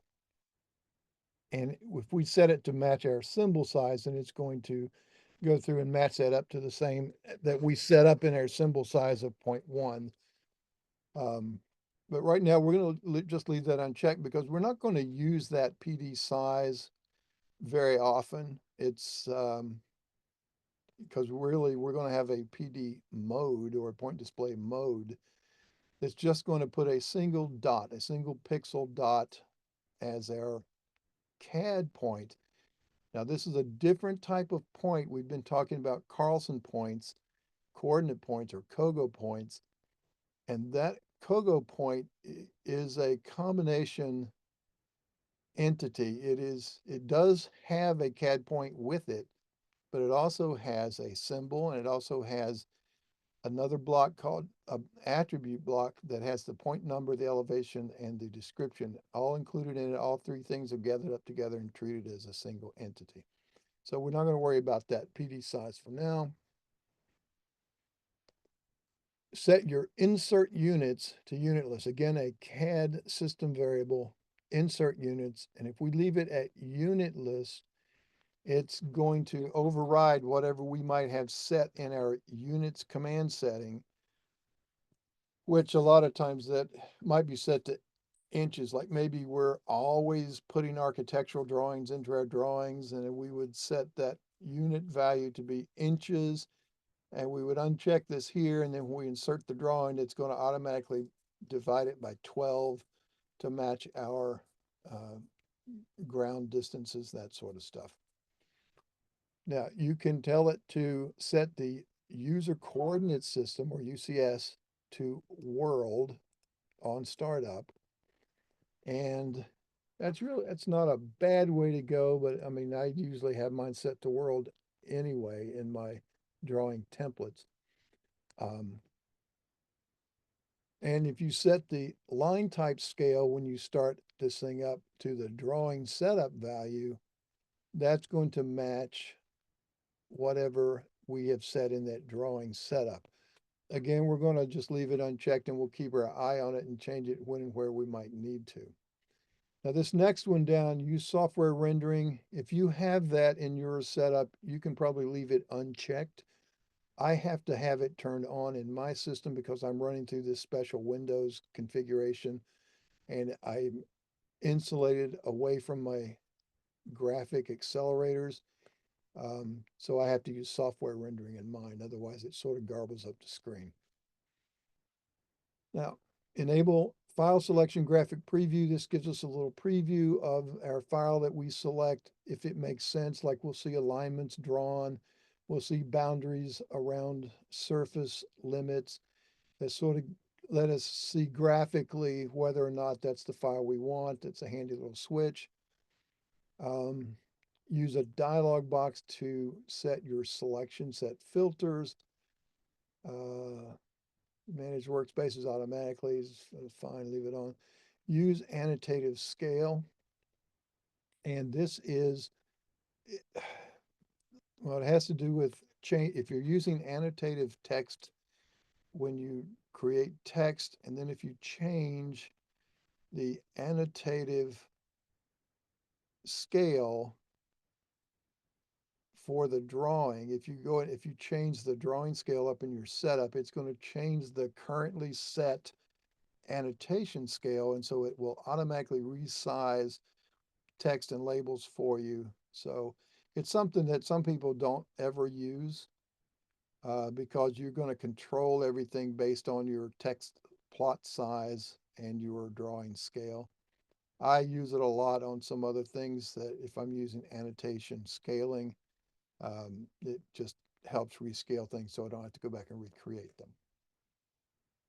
Now, the middle column, the visual options. How do I report my coordinates?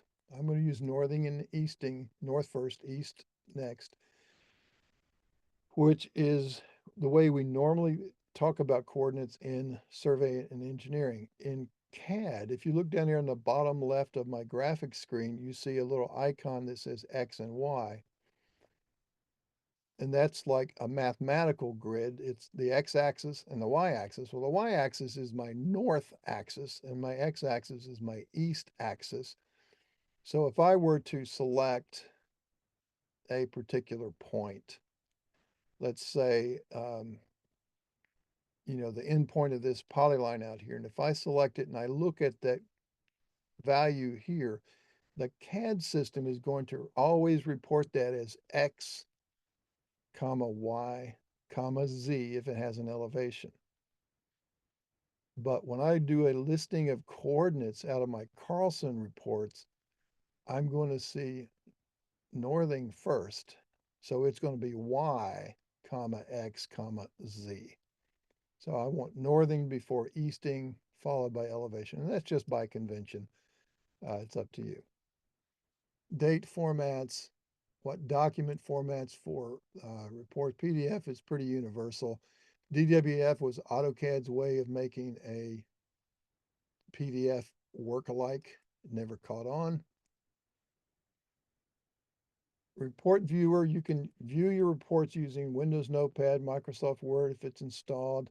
or the Carlson report viewer, which I like better because it's got some tools in that report viewer that let me put the text out in the drawing, different things like that.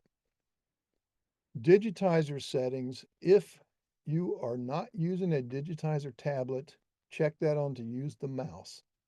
Otherwise, you check it off and then you can turn on these tablets. It's looking for a digitizer tablet attached to your computer, and you would choose these different puck layouts for that digitizer tablet. So right now, just leave that as to mouse. Now, the coordinate file format, upper right block of the dialog here, by default, and what we'll use is Carlson alphanumeric. That means the point numbers can have numbers and even letters in the number designation slot. So you might have point, 101, 102, 103. You can also have a point 101A, 102A, 103B, 103C, and it keeps track of those. And even if you have your automatic point numbering on, if you're sitting on a point called 101A, it's going to make the next point 101B, 101C until it runs out of Z's, and then it's going to go to 102, etc. But it's just gives us some flexibility in that. The bottom two are those old C and G system. We're not going to worry about those. The top one is that numbers only, so no letters allowed. That's the old version that it had. And there's this one in the middle called Carlson SQ Lite, or that's my structured query language Lite. It's a CRDB as an extension, and it is a database file, and it behaves exactly the same as the Carlson alphanumeric, with one exception.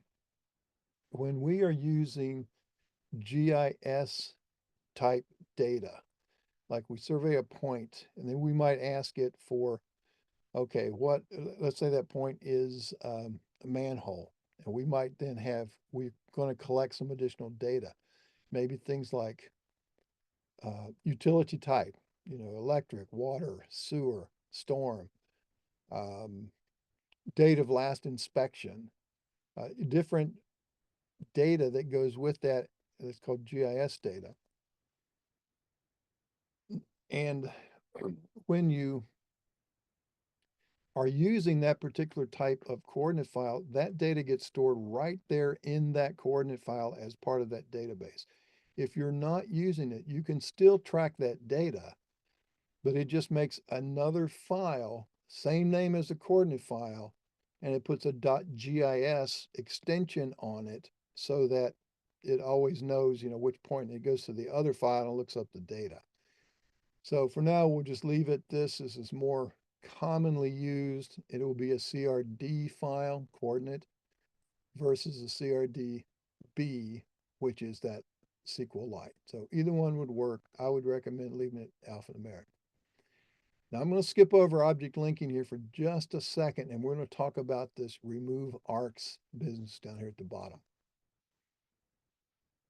And what this is, or what it's referring to, is if I have a circular arc, either an arc or a full circle, whatever, let's consider this. Go ahead and leave your setting up here. I'm going to exit out here and do a little example. I'm going to draw a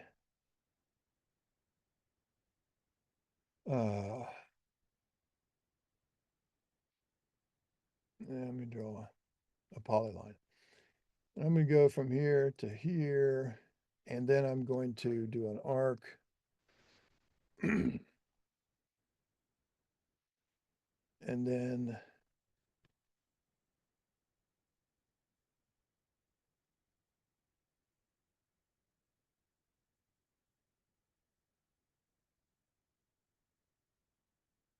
all right, so let's suppose this represents the edge of pavement out there in, say, I'm driving down the road over here and I'm turning into a parking lot up here. Okay. So when I survey this, and right now it is just a plain old polyline, it's a 2D polyline. There are no elevations on these points that I created. Okay. Now notice I've got an arc in the middle here.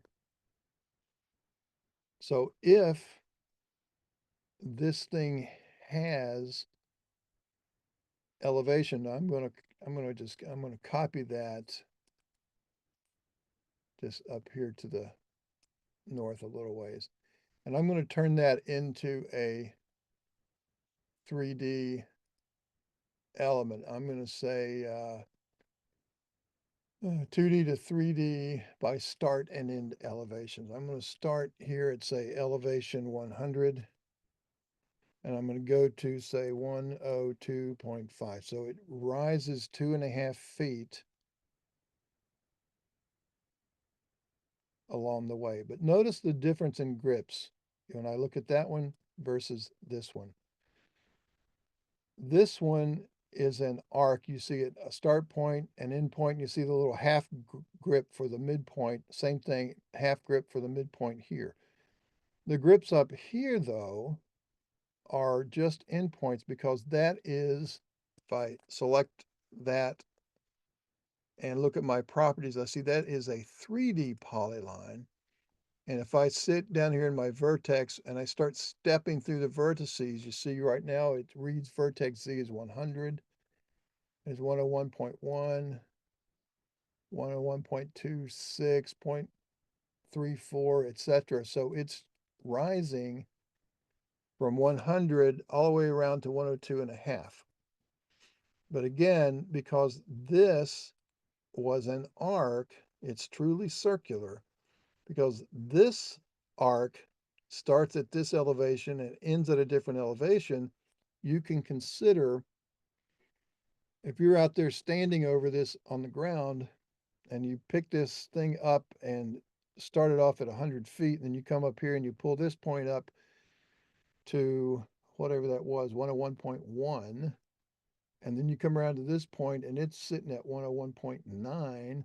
So you've taken the end of that arc in your right hand over here and you've pulled it up 0.8 higher than it is here. So that arc is no longer really an arc because it looks like it looks the same in this vertical projection. But if I pulled it up on one edge, I have to view that perpendicular to the plane that that lies in.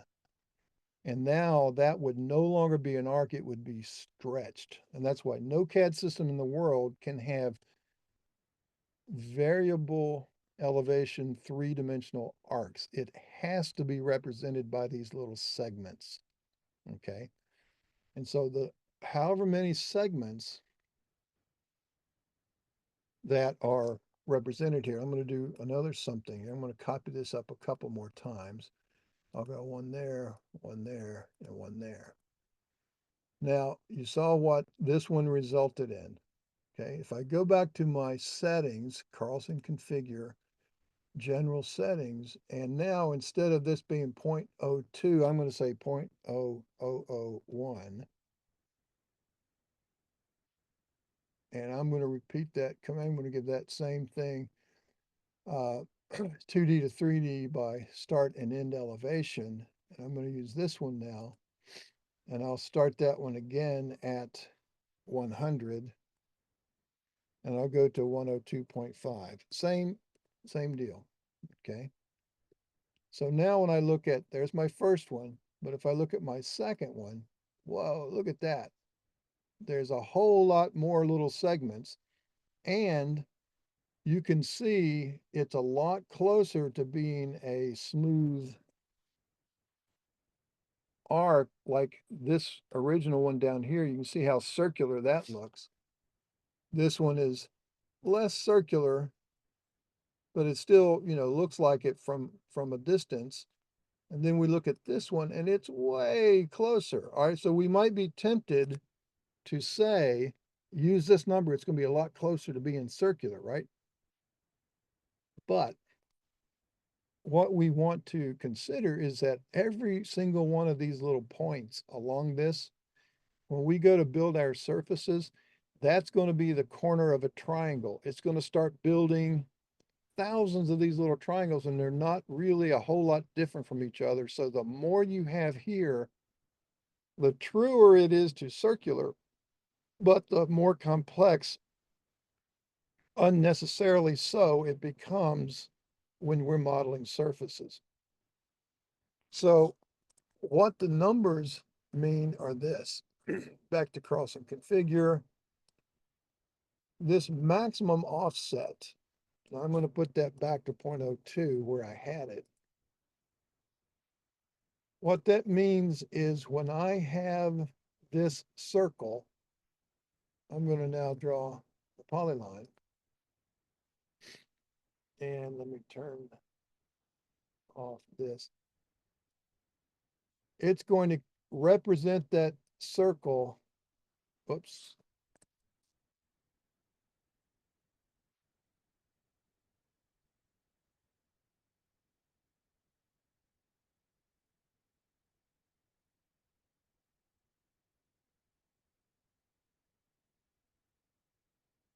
By a couple of different parameters.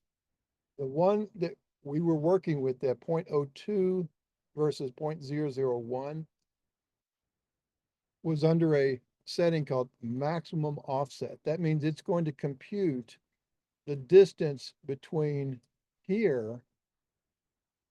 So if I draw another line, so it's going to compute this distance between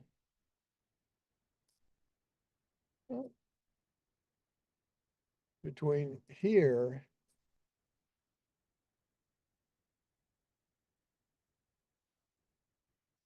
and here to be 0.02 or less. Okay, that's that maximum offset. That was the one we did up here was 0.02. So that's 0.02 off the original circle.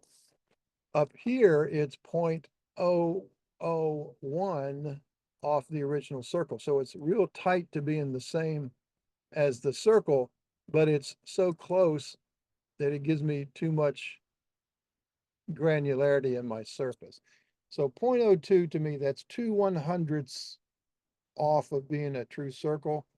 That's close enough, and it keeps my point density relatively small.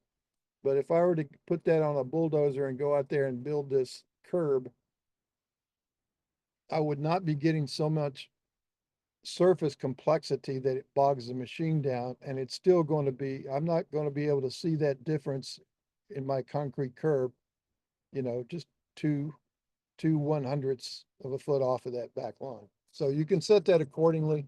That's a good enough number. Now, the other distance option that you have for that setting, Carlson configure general, instead of using the maximum offset, you can use a chord length, and that would be this value here.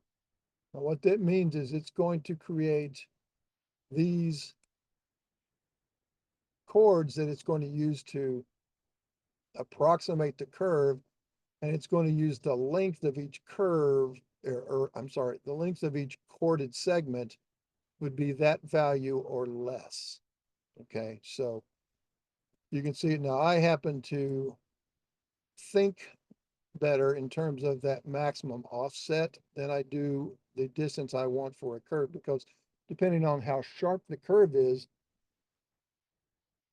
a very shallow curve that doesn't curve very much, that value for the chord length is always going to be the same value regardless of where the curve goes. So I might still get more points than I want.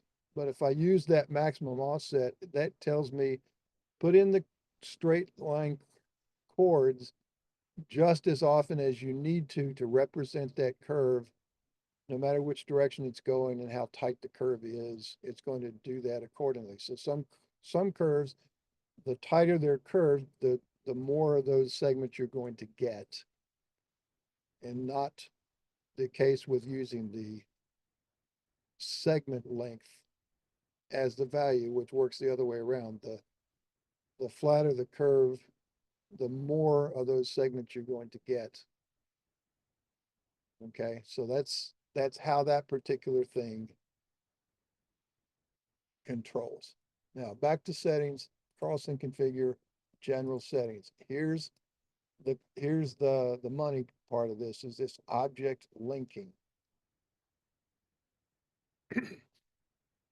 You can link points with coordinate files, line work with points, labels with line work with center lines.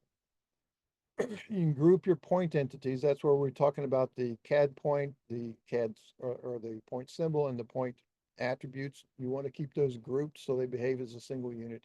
And then whether or not you want to maintain your coordinate history file. Depending on your version, you may not see that here. They've moved that into this particular location. But now what these are switches that govern what happens when you create line work or points or labels, and you do so in relation to other things in the drawing. So this is a switch that takes effect when you create a particular entity. So if I have these on, let's take a look at something here. Turn all of these on and go ahead and say okay and exit. So you've got some things drawing. Now I'm going to select everything in my drawing and delete it. And I want you to follow along with this as an example. Let's go to the draw menu and choose 2D polyline. Now, if you do not see this box, look down on the command line, you'll see a list of options. Choose O for options so that you get this option box come up, and check this on that you want to use it when you start it up. I know it sounds really simple, but how did you just delete everything like that?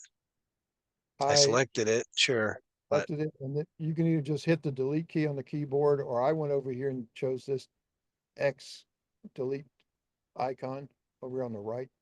oh, I don't have the X on the right, but if I hit delete, oh, that did work. So All right, perfect. Thanks. good. Yep. So back to draw 2D polyline. Now this is the Carlson draw command. This creates a polyline, same as if I just type PL on the command line or just chose draw polyline, the AutoCAD version, but I want to use the Carlson version. I'm going to leave it at elevation 0. I'm going to make sure that I don't have any of these things checked up here. And notice there's an autocorrect for 90-degree corners, so you can like force it to draw square corners if you're just approximating it. And I don't know what the tolerance value is, but if that's on, be careful of that, because if it is on, for instance, if I go here and if I get something that's a big enough angle, it doesn't do it. But if I do something that's just close to being square, I'm going to be like this. Now watch it snap. See how it snapped up to being, made that a 90-degree turn. Yep. So it's useful if you need it, but just be aware of it in your options. So I'm going to turn that off for now. And I'm just going to use my current drawing properties. Right now I'm sitting on layer final. It has a red color, doesn't matter. But I want you to do this. Go ahead and run this command, choose OK, and click a point on the screen. And you see it's getting ready now for the next point. It asked me for pick a point or a point number. Now I could just pick a point, or if I had point numbers in my coordinates, whether they're drawn in my drawing or not, it's just going to read the coordinate file and look for the next point number. I could use that, but I'm not going to do that. I'm going to go a particular, and you see the options at the bottom of the screen. I'm going to go with a distance. So I'm going to type that letter D, or you can click it with the mouse. I'm going to go a distance, and it asks me now to enter a distance. And there you see, Bert, the meters, feet, chains, links, rods across the bottom. So that's how you can set those up to use those particular other distances if you want. But I'm just going to keep it as feet, and I'm going to go 100 as a distance. Okay. So it knows I want to go 100 units. Now it says define the direction method. C for cursor means just to go wherever my cursor is sitting, or I can type L for line and it will go parallel to a particular line, or I can pick it, or I can specify a particular angle. Well, let's just go cursor. And you see it went down here to where my cursor was because I picked it there. Let me quit that, undo that. Let me go D for distance, 100. And now instead of picking it with my mouse, it's going to follow the cursor. I'm just going to go sort of northeast-ish, and I'm going to say C for cursor. So there it is. I've gone 100. It's going to ask for another distance. Let's go 125.5. And this time we'll position it down to the right. And again, I'll go cursor. Now that option is in angle brackets, which means that's the default if I just hit enter. So that's now down to there. And if I type Q to quit, it's now back to my rubber band. And I'm just going to, now that I'm aware that that's 100 feet, that's 125, I can do a couple of things here. And now let's go from that point, let's close it. So I'm going to choose this C to close. So that's now a closed polyline. I select it, I see I've got a polyline. I look down at the bottom and it says closed, yes or no. Yes, it is closed. Now, here's a little CAD tip for you. If you do a command like this, and if you don't type C to close, if you just go up here and snap on that command and then hit enter to finish the command, even though it is graphically closed when I select it, you see over here in its properties, it is not a closed polyline. Now that's important because there are some commands that require your polylines to be mathematically closed, in which case you would just change that to yes. So now it is closed. All right. All right, so now we're going to be talking about our linking. So what I want you to do now, if you've drawn this figure, go up to the annotate menu and let's choose auto annotate. And this will come up and it will show you a little preview of how things are going to annotate. It doesn't matter if yours match this or not, but let's just say okay and pick the polyline and hit enter to finish. And you're going to see some labels show up on our figure.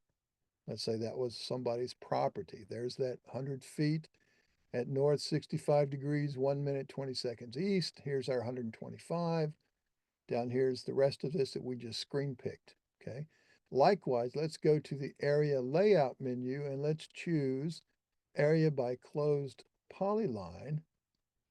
And let's just say okay to that. We'll choose our polyline and it's going to put in, based on some settings, yours may or may not match that, but it's just the fact that it labels that figure. Now, remember, in our Carlson configure general, in the linking, we said link labels with line work. Here's what that means. If something changes this, now watch these two distances in that area. If I just select and pick on that grip and come down here, do you see those numbers change? The area changed and the bearing and distance changed automatically for me. So the implications of this are pretty profound. One, now this works for like these figures or for center lines and alignments and things like that. So they can automatically update, and that's nice and handy if you're sure that that's what you want to do. But when we're doing deed plotting and things like that, we're trying to plot deed distances and bearings, we might have a slightly different figure from this. This might be the figure that actually lines up and goes through points that we found out in the field. Okay, but we find something down in here that we might say, I need to, this needs to, instead of going to that point, it needs to go over to this point right here. And it's not really you know, these values out here, I've got them like they're gonna match my deed, and if I were to move this out here, you see how those now changed? Because when I created the file, or when I created that figure, I said link labels with line work. Okay, so now if I'm doing that and I don't want that linking to take place, I need to have that unchecked. So I would do something like that. So now that's no longer linked. However, because it was on when this was created, it's still going to react. Okay. If, however, I now draw a similar figure, my 2D polyline, and I'll just sort of eyeball a figure here. And if I auto annotate this one, there are those labels. And if I change this now, it did not change those values. Okay, so if I had some slight little changes I needed to make, but I needed to keep my labels intact, I need to make sure that's off when I create it. Otherwise, when it's on, it's going to react. Now, it's a simple way to, let's say we change this and I want to update that, then all I have to do is to repeat this auto annotation. And if I choose OK, and I choose this, then it's going to recompute based on its new value. So that's the difference in that linking. Okay. Another thing to do, I'm going to go back to Carlson configure. I'm going to turn that back on, and let's look at line work with center lines. So if you draw a 2D polyline again, go to draw 2D polyline, say, okay, I'm going to go from here. I'm going to go about, you know, looks like 100 feet or so. And I'm going to choose my option at the bottom, A for arc. And I'm just going to give it a, say, a curve here. And then I'm going to say E to extend. And I'm going to go 100 feet as a tangent. And then I'm just going to pick, oops.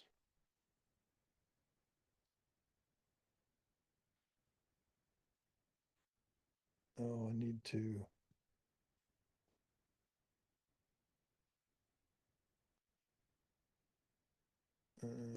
Let's see, do I? Yeah, I had to type X to exit that. And I'm just going to put in a couple of other little pieces here. Now, I've just drawn a polyline. Now, all it is a polyline that has a segment, an arc, a segment, a segment, a segment. Now, if I wanted curves in here, I could do a CAD command called fillet, and I could put those in there, or I can do that inside my centerline editor as well. And here's how the linking works, because it was linked when it was on. I'm going to go up to the centerline menu, and I'm going to choose polyline to centerline file. And now it says, okay, give me a centerline file to write. Well, right now I haven't saved my drawing anywhere yet, but I'm going to make sure that I'm just down here where I know where I am. I'm in my 213 fundamentals class, and I'm going to call this just test. So it's going to create a file called test.cl. I'll save that. And I'm going to choose, it tells me down below to select the polyline that represents it, and it line above says that it should have been drawn in the direction of increasing stations. So it was for me. I'm going to use that. It shows you the direction. You have the option down at the bottom to reverse it if you need to. You can give it a beginning station number. Let's just call that 10 plus 0 is 0. We'll hit enter to continue. Now, this is still, when I look at it in my properties, it is a polyline. If you come down here and say double click this polyline, just go ahead and double click it, and you're going to see it runs a command down here called edit polyline. That's the p edit command. I'll press escape there. But if I double click this one now, it brings up the Carlson centerline editor because I turned it into a centerline. As far as AutoCAD or IntelliCAD knows, it's still just a polyline. But Carlson, based on that CL definition file, knows that it is a centerline alignment. Now I'm going to come down and sit on this particular segment, which is right in here, and I'm going to come down below and say fit curve. And I'm going to fit a curve. I'm just going to put in a, say, a 50-foot radius and say, okay. So now I've got a curve here. I'm going to go down to this next line and I'm going to fit a curve, and let's make that one also a 50-foot radius and say, okay. So now it should look like this. If I say save, I've now saved my CL file. Now watch what happens when I hit exit. Okay, so it read the CL file and it linked it to that polyline and it put those arcs in there, those two 50-foot arcs. Now what happens if you just come out here and change the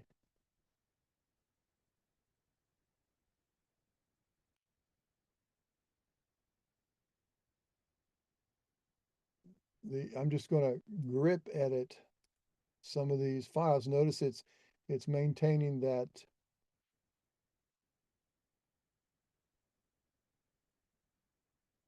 some tangencies there. And if I pull this up, let's see, I can't really do much change there. But let's actually do this. I'm going to hover over that arc and I'm going to say convert to line. All right, so that'll be a very obvious change. Now, if I double click this, notice it automatically changes the centerline definition as well. Okay, so I could then say, maybe I wanted to remove that segment.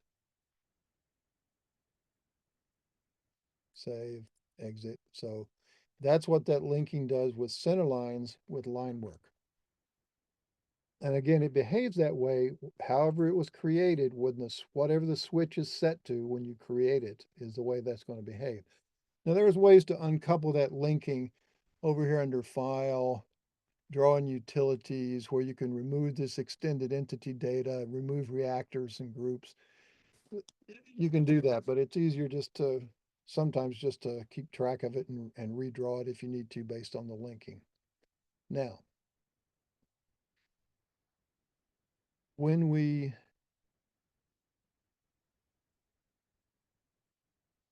create points, let's select our last, just draw a polyline, or if that's still out there, if you've been following along, go ahead and select that. And let's go to the COGO menu, come all the way down to the bottom here, the bottom section, and say create points from entities. And I want to draw the points. And I'm going to say no separate here, layer name for the points, what doesn't matter. Locate on the real Z axis. I can prompt for elevations. I don't need to right now. I'm not going to use elevations right now. I'll go ahead and label them. And I'll start with point number 1. And the description for all files, I'm just going to call it a PT, just a point. And let's see, what else might we want to use? It's not a block name, no descriptions. That should work. I'll say okay. And now what do I want to process out of my selection set? That is a polyline, so that's really all I want to look at. And I'm going to skip radius points so it doesn't create a point in the radius. I'm going to skip midpoints so it doesn't create points at the mid sections of each of those. And I'm going to say okay. And now, because I have not declared a coordinate file yet, I'm going to pull this down and go back to my fundamentals class, and I'm going to call that one TEST as well. So now it's got a coordinate file. Yep, I'll go ahead and use it. Select the entity, and hit enter. And there are my points. I now have point 1, point 2, 3, 4, 5, 6, and 7. Okay. Now, let's go back at this point and say, draw. One. Go ahead, say. No, mine didn't come up with the points, but it's all right. No, it should have. Let's figure out what went wrong. You select or you go to the Kogo menu and choose create points from entities, right? Where did I? Yes. So maybe the question I've got here is on yours, your layer name for points is vnode. Mine says PNTS. Yeah, Does that that doesn't matter? work at all. If the layer does not exist in your drawing, it will create it. If it does, it uses it. So it doesn't matter. Okay, so my screen looks identical to yours. I got STP9, I got label elevations, local, locate Unreal Z-axis, point numbers, automatic point numbering starting with 1. Okay. Same as the bottom. Yeah, everything's exactly the same on my screen. Okay. So we say, Hit okay. okay. I got just the polylines. I have skip radius, skip mid, avoid duplicates, draw new points. Yep, I hit okay. We say, okay. Now, if you have not opened the coordinate file, you're going to be prompted to choose a coordinate file.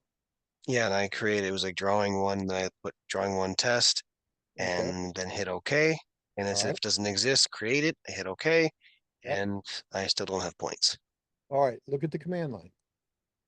Command line says select arc, circles, faces, points, text lines, and polylines. So you need to go select the element that you want to number. Okay. Says select objects, one found. Just hit enter. Yeah. If you're through selecting, you hit enter. Boom. Finish it. Okay, there it is. Okay. Yep. So there you go. It's a very classic example is that we don't finish looking at our command line. It's asking us to pick something. And when you select something, That's funny because before we even went to the logo, we selected the item that I thought we were going to try to define. But yeah, I guess see, once you define it and then say, oh, now that you've defined what did you want, what do you want actually defined? yeah, So that's what's called verb noun and noun verb selection. And in CAD commands, let's say if I want to copy this polyline, I can select it first and then right click and choose copy. Or, and it takes that selection. Or I can right click and choose copy, and now it asks me to select the entities I want to copy. So let's now I see. have to pick that, and then, that lets me work on that. So most of the CAD commands will work in either order.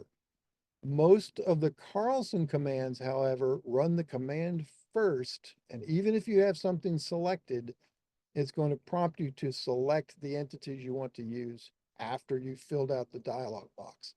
And that's just by nature of the way it's collecting data and applying it to that. So that's something to be aware of. Always look at the command line, always look for selections. And when it's prompting you to select entities, when you pick something, whether you do it by a crossing window, an enclosing window, or if you just pick, it keeps asking you to select entities. And when you're through selecting, you hit enter to finish the selection set, and then it works. Mhm. Okay. Awesome.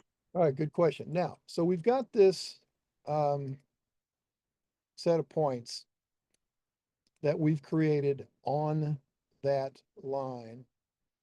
And let's now go back to draw 2D polyline, and let's draw, this time I'm going to uncheck this current drawing properties. And I'm going to put this on a different layer, make sure it's got a different color because I want to see it. I'm going to say, okay. And now it says on my command line, pick a point or point numbers. And because I used point numbers, I'm going to say 1 dash 1, 2, 3, 4, 5, 6, 7. So 7 is my last point number. I'll hit enter and I'll hit enter to finish. So it went from point 1 to point 2 to point 3 to point 4 to point 5 to 6 to 7. That's a different polyline now, and it was created based on point numbers. Now, watch what happens. If I move point number 2, I'm just going to select it. I'm going to grab over here where the point is, and I'm going to pull it down. Update the coordinate file. That's the linking for coordinates. I'm going to say yes to all. And this yellow line went with it because the yellow line was defined by the point number. The red line did not go there because it was simply drawn. We used it to create the points, but it was not created based on points. So that linking doesn't apply to that. If, however, I do like we did on the center line, I'm going to, instead of moving the point, I'm going to move the actual grip of the polyline. So it's going to jump up there, but notice it did not pull the point. So that linking is really only one directional. It's when the point moves, the line moves with it. Now, that being said, if I do anything to this coordinate file, and I'm going to do so by I'm going to double click on that point number 2, and I'm going to get this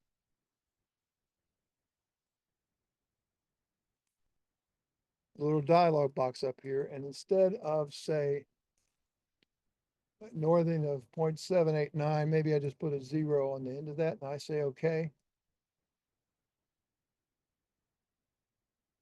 Did I?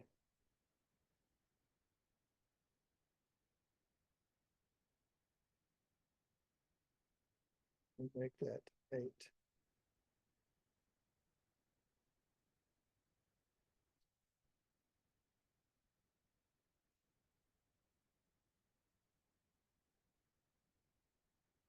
Okay, that should have. Why did it not change? If I said 8, okay.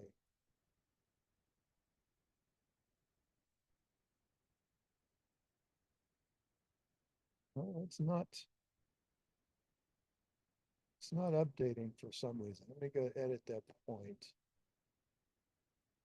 7, 8, 8, 9. Let's change that 3.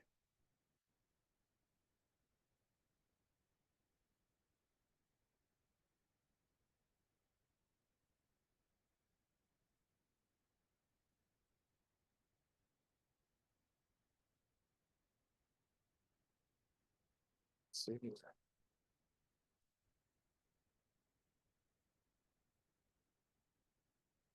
If I save that, so save the coordinate file. So something has to trigger. See, it had to trigger that file and had to trigger the change in the coordinate file. See, I could have done it also like this. Let's pull this back up here. And if I change this to be a mod point, see how once that coordinate file changes, it reacts with the line. So even if you've edited this and you moved it up here, but if you make a change there, if that linking is on, it's going to pull it back. Okay, so put that back like it was and say, okay, and you see the line comes back and follows it. So that's what that linking does there.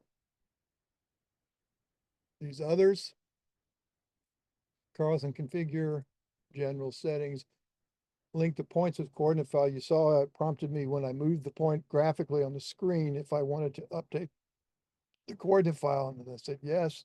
Line work with points we just looked at. Labels with line work we looked at before. Line work with center lines we looked at before.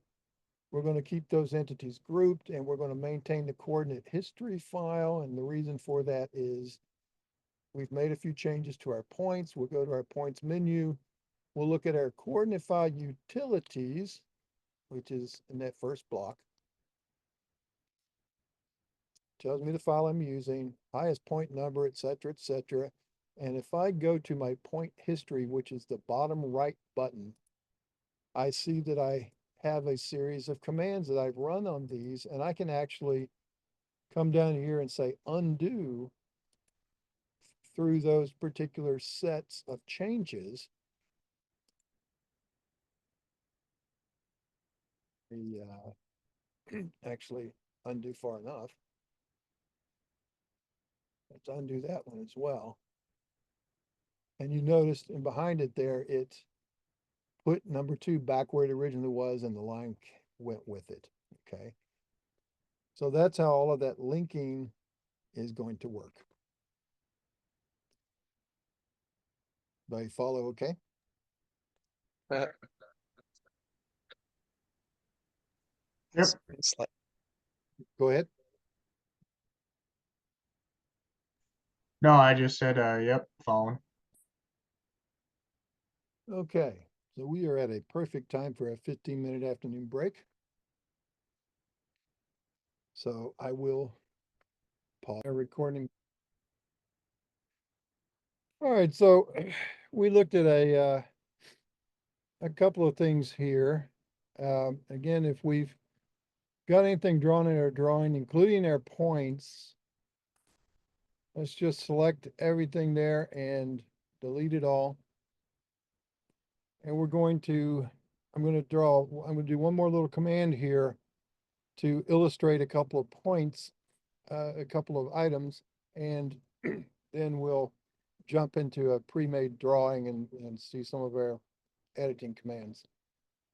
All right, so after we've cleared everything out, let's go to the points menu and choose draw locate points. It's the second command down. And I'm going to leave these things checked that I have checked. And I'm going to switch my decimals to 2 instead of 3. For duplicates, I'm going to erase and redraw. That's fine. My symbol size is 0.1. My text is 0.08. That's what we've normally been using. And I don't need a layer prefix. I'm just going to put these on layer name v-node. It doesn't matter what that layer name is. It will create it if it needs to. But so now you have a way of, you can do several things. You can screen pick a new point. You can draw a range of points. Let's just choose draw all. Now what that's going to do is it's going to read the coordinate file, this one up here at the top that says test.crd, and those have points in them. They're just not in the drawing. So I'm going to draw all my points, and there now they are. That's 1, 2, 3, 4, 5, 6, 7. Now here is some of the power that you're going to find with the Carlson commands. Let's go first to the, oops, if you zoom out and you've lost the display on everything, type or just double click the wheel on your mouse, which should do a zoom extents. I see I've got a bunch of points up here. If I double click it again, I still don't see them. And that tells me I've got something way down here at 0, just a stray something or other, probably. Trying to find it. Said nothing selected. Huh. Well, I've got something up there, and there's something down here. Ah, there it is. It's just a couple of stray CAD points that got created down here below. Now I can just select those and delete them if I want, but here's I want to illustrate one of the points. If this has happened to you, if you double click the wheel on your mouse or type zoom, and when that option comes up, type E for extents. And if you see maybe your point's all clustered up in a corner and something else is preventing that from filling up the screen, just point at it with the mouse and use the wheel on your mouse to sort of zoom in to where this is all that there should be in my drawing right here. I know there's something else down there I don't know or even care what it is, so I'm going to go up to my edit menu. And I'm going to come down to erase, and I want to erase outside. So when I choose that, I look down to the command line at the status line, it says removes objects from a drawing outside a window set by two corners. So I'm going to erase outside. It's going to prompt me for the first corner. So I'm going to go down and to the left and then go up and to the right. And once I've done that, it's taken everything outside of that window and has now left me with just the things I'm interested in. So now if I double click the mouse, it zooms and fills up everything that I'm interested in seeing in my drawing, which are just these points.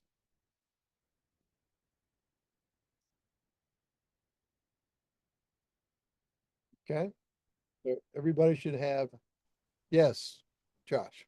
So you drew those points using the CRD, and just a quick question. So if you know, change those points at all in that view, you know, rename them, move them locations, will that also change the CRD file as well? That is correct, as long as under settings, Carlson configure general settings, you had link points with CRD file on. Okay. And even if that's not on, when you go to move a point, if it's going to change, it will prompt you. It will notice that it's going to be different. And do you want to change the CRD file or not? Okay. Okay. All right. All right. So now we've got a series of our 7 points here. So let's go to the draw menu. And this time, instead of this 2D polyline that we've been using, let's come down all the way down here below and say polyline, standard polyline. And let's say what we wanted to do is to connect all these points with a standard polyline. Now this is the AutoCAD or IntelliCAD P-line command you see down here on the command line. And it, yes, John. Mine does not allow me, it doesn't have it's a standard P line. It says standard P-line or you don't have that. I do not have that. All right, just type PLINE and hit enter. Okay. All right. Notice it asks you to pick the start of the polyline. Well, you might be tempted to sort of try to zoom in here and get real close. And if you pick, you know, a point and, you know, if you try to get it, you're not going to necessarily get exactly what that point is. So this is going to be where we're going to use something called snapping. And it's called object snapping. If you look over on your right, on the bottom, the right-hand side of the status bar, and you're going to see this command right here called entity snap settings, and mine is active because it's highlighted there. If you double click that, it turns it off. So now it's not going to try to pick a particular location. If I just try to get close, you see I could miss the point. I could be, you know, I could get in and try to get as close as I could, but you know, it's still going to be missing the point. So if I zoom in there and keep zooming in, you see I haven't hit that point exactly. All right, so now this is going to be more the case where as if I've got a couple of things, you know, out here. And then if I just draw a P line, see if I point to that, nothing lights up. I don't see any particular geometry. But if I go down here to the right in the status bar and I right click that little square with the X in the corner and I choose settings, then that means I want to turn on, I'm going to uncheck this disable, and I'm going to turn on this endpoint, midpoint, center, and extension, just whatever you want to be using at any given time. These are going to be things that it's going to find if you are near those particular things. So endpoint in particular would be one that we would use a lot of. So I'm going to say okay. And now you can see that is now active because I unchecked the disable. And so now when it says pick the start of a polyline, if I point up, just get near the endpoint, it lights up. And I also have midpoint I have endpoint, I had center, so if I had a circle, it would find the center of a circle. So I could go from, say, here to here, down to here, down to here, and then down to here. Now, look what's happened here. It found the endpoint of that symbol, but the point is at the intersection. Okay, so now it happened to find the endpoint of this segment here, so it found that one successfully, but it missed that one. It jumped to that endpoint. So there's there's a way to fix that part too, is if I'm going to delete that now. If I just repeat that command, and you can repeat a command, by the way, by right-clicking the mouse, and you can get this recent commands list up here, and there's my polyline command. Now, if I want to not get those endpoints, but get the exact points, I'm going to go to the settings menu, and I'm going to come down here and turn point object snap on and off. So I'm going to turn that on. So it's now using the point. It's going to snap to the point as long as I point to,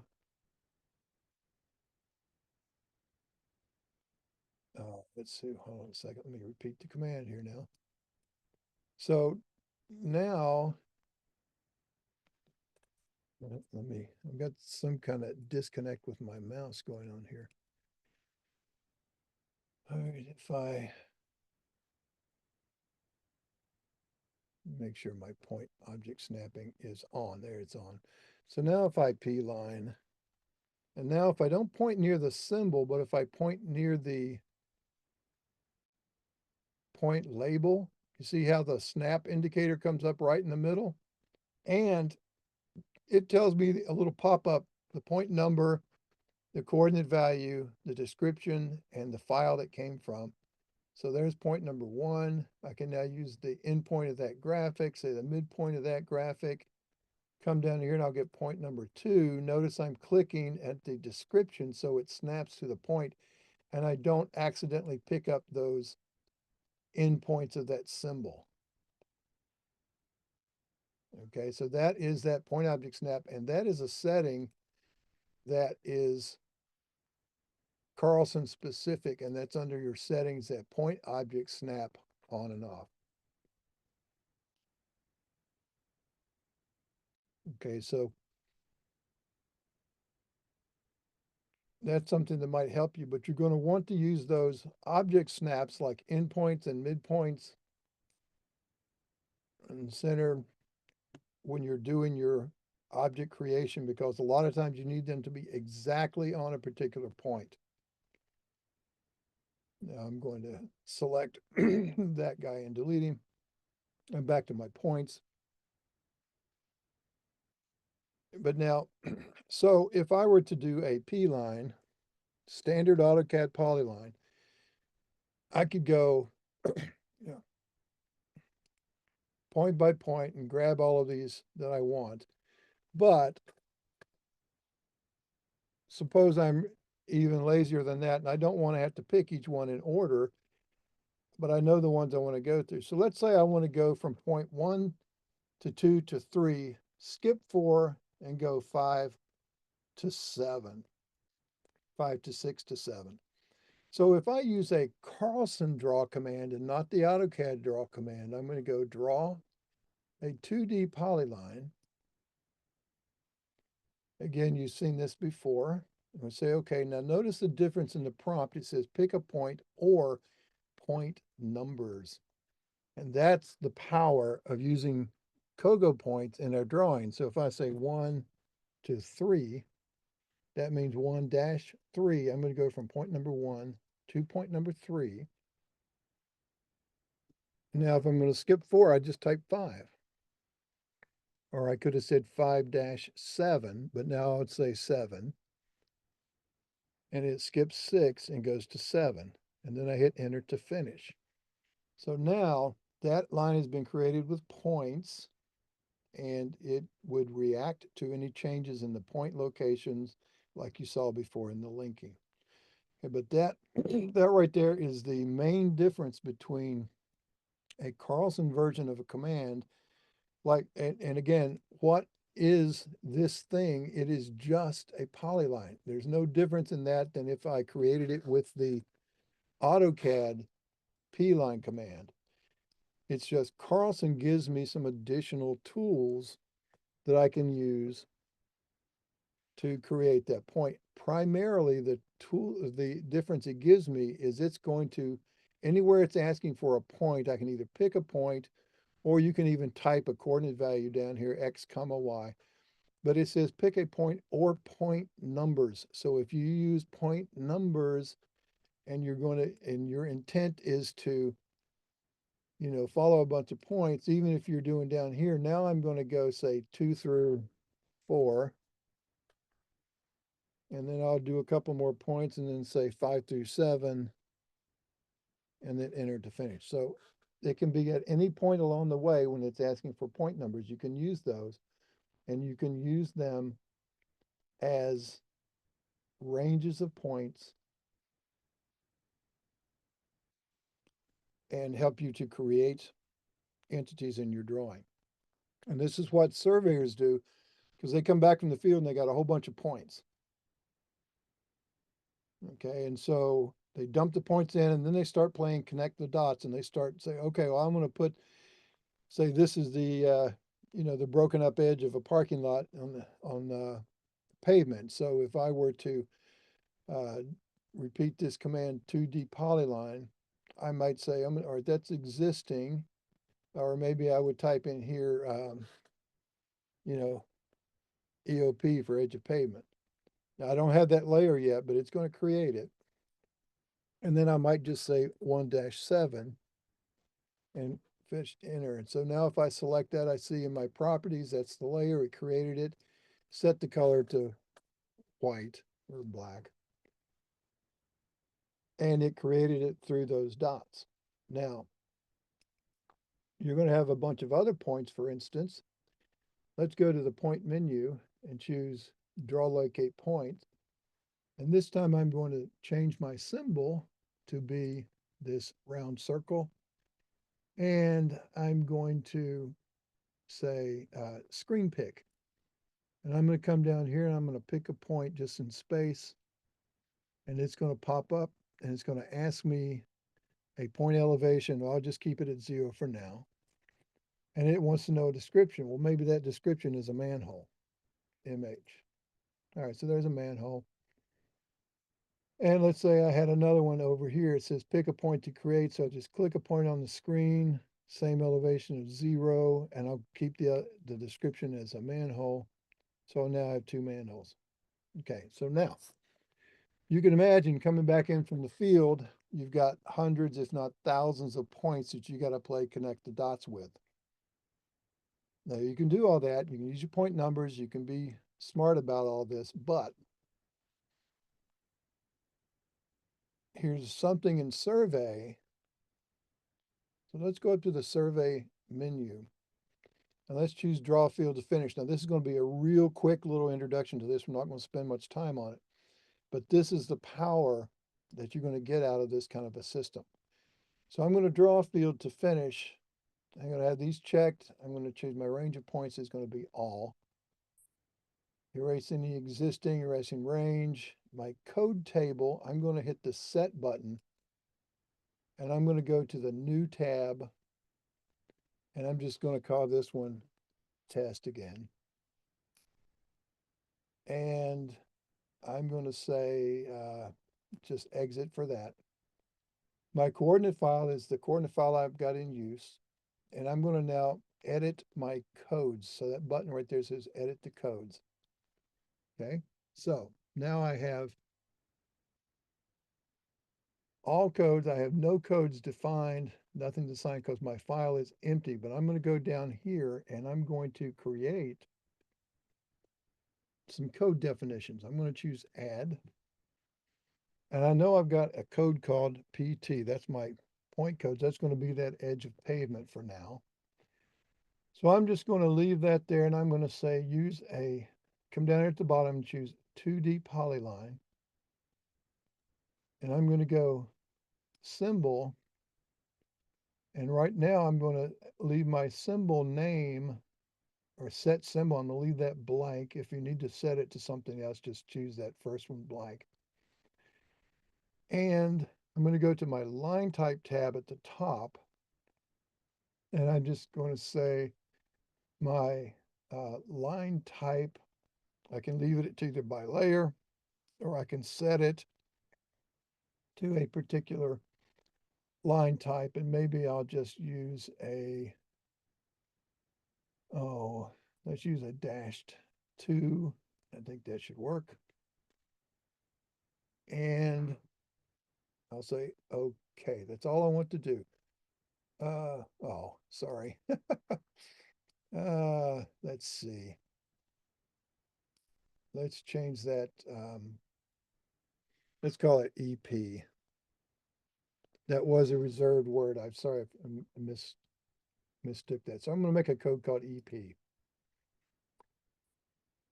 Next, I'm going to add one more code called, I'm going to choose add.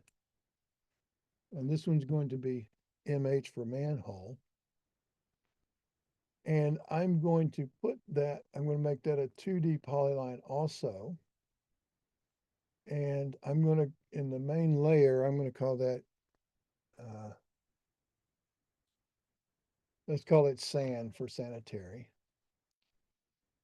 The symbol, I'm going to set the symbol to be my inlets and manholes. And I'll scroll down here until I see my sanitary manhole right here. And my line type, I may set to sanitary. That should work. We'll say okay. All right, so now I've got two codes, EPs and manholes, and they are set to draw lines between those points and use a particular symbol or no symbol. I'm going to choose save down here to save my points, to say my code table. And now because those PT points, I need a different description. They need to be EP instead of PT. So I'm going to go through here and say edit points. I'm on my right-hand side of buttons. I'm going to edit those points. I'm going to see all of these PTs.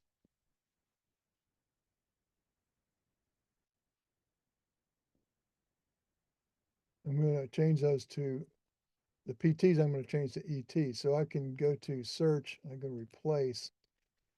We're going to find all the PTs and we're going to replace it with EP, not ET. Let me now call that EP. And then I'm going to save and exit. Save changes, yes.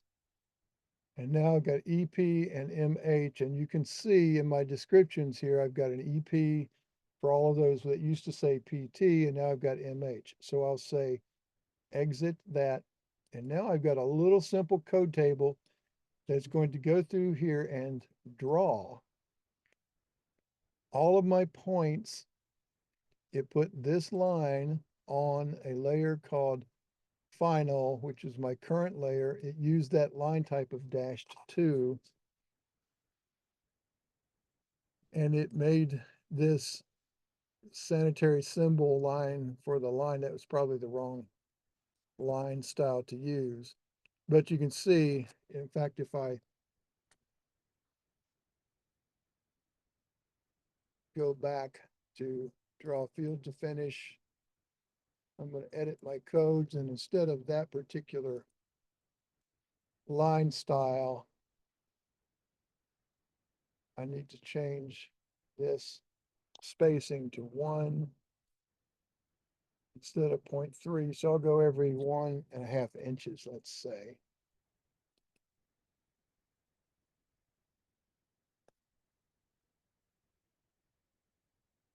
And we'll choose that same one we did before, sanitary.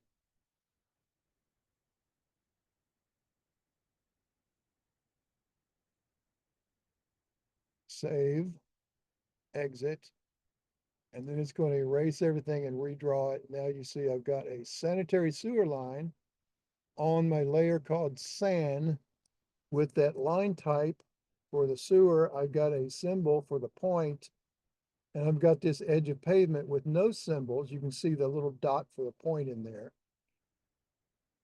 And that's what field to finish does for us. And it does a whole lot more than just draw 2D polylines. It can draw 3D polylines. It can build things, as a part of a 3D model, all kinds of symbology and replacement, but that's for another class. That's for your survey class. But anyway, that's how we would typically use our points. And you notice I didn't have to say, draw a polyline, click, click, click, click, 1 through 7, draw a polyline 8 through 9. I just ran field to finish, and based on the description of those points, it did all that stuff for me. All right, so you get a sense of how that can be helpful, I hope. Now, with that to rest, let's, I'm going to go ahead and exit completely out of Carlson. I'm not going to save that drawing. And we're going to come back in and we're going to talk about that drawing wizard as it comes up. And how we get some things started. And then we're going to open up an existing drawing and start looking at some other commands. So I'm going to go back out and start Carlson. And remember I said, use the drawing startup wizard that was in my settings. So it's going to come up.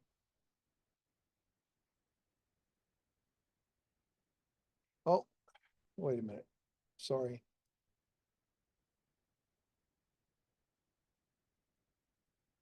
I'm still in my AutoCAD version. I want to be in my IntelliCAD version. And so we match.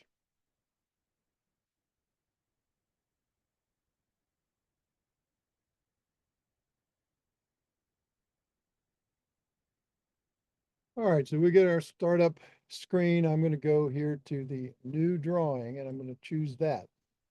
I'm going to choose a DWG drawing type instead of a MicroStation DGN. And I'm going to use an existing template. I'm going to say next. The existing template we used before was Carlson. I could pull that down and let's choose the National CAD Standards. NCS Survey Civil. And again, it can be anything that you have pre-set up. And I'm going to say finish. And off it's going to go, and it's going to open up that drawing template and bring in all the layers and the settings and everything I have in it. And here's the rest of the wizard.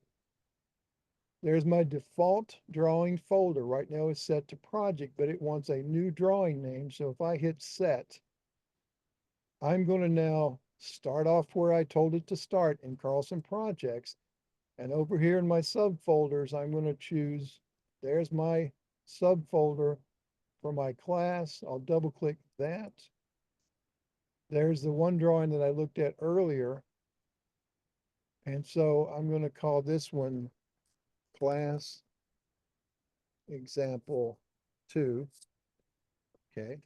And I'm in this now fundamentals class folder. Now you can always hit this browse button and it will put you out in the Windows dialog box that you may be more familiar with. That's perfectly fine. But the nice thing about this, once you get used to it, is when you select this, you'll get little graphic previews. You'll get a list of any recent files, regardless of where they're stored. But this lets you, I'm going to put this back to class example 2, and I'm going to choose open. All right, so now it's in that new folder with that drawing file. 1-inch English versions. My horizontal scale is set to 50. I guess I didn't save that. Let's make that 20 instead of 50. And when I hit 20, my symbol plot size is going to make a 10th. My text plot size is going to be 0.08. Notice that these numbers change based on whatever this number is. So if I say 40, see, it's 4, but 20, it's 2 and 1.6. Here's my projection. I'll use a user defined. I'm still in my Pennsylvania South. That's all good. I can type a project name, a job number, and a location. I could also check this box to skip the startup wizard next time if you don't want to do this. But if you do, you turn it back on in your settings, Carlson configured general settings, that very first checkbox, that's where you turn it back on. So I'm good to go with what I like here. I'm going to say next, and it's going to go to the next logical step, which is to declare a coordinate file. So it tells me where my data path is. There's my folder. Tells me the coordinate file, and it just offers, oh, it looks like I put a ~2 in there, so disregard that. But it uses the same name as the file, as the drawing file name, and puts a CRD after it. And right now it's going to be new. I could hit set and I could go through here and find an existing file or new, and blah, blah, blah. I'll just leave it like it is. And I can also import points from a data collector, from another text file, from a currently existing coordinate file, or no import. I'll just leave it to no, and I'll say next. And everything pops up and is ready for me to work. Now, there's nothing drawn in my drawing yet. But if I look at, I'll go to view and look at my layer control. Notice all of these different layer names. I've got these design elements are green, my generals are blue, my existings are red. That's because all of these layers were predefined in that drawing template that I created. So I could select this particular layer and just double click it to make that my current layer if I wanted. You know, so there I am. I'm now sitting at that layer, and it's going to use that. So if I draw, say, a rectangle, you know, that might represent my building footprint, and it's on that layer, ready for me to go. Okay, so that's what the drawing wizard is going to do for us. We're going to be able to change it with our drawing setup. There's that 20.1.08. Now notice this LT scale resets itself to a multiple of that drawing scale, but I always like to reset mine to 1 because of the way the line type scaling works. So I'm going to put that to 1, and I'm going to say okay. So now if I choose a particular line style for a, let's say that's C building, I'm going to go back to my layer control, view layer control. I'm going to find that C building, and I'm going to change that color to be, let's make it this sort of powdery blue. And I'm going to give it a line type. I'm going to choose, instead of continuous, let's choose, oh,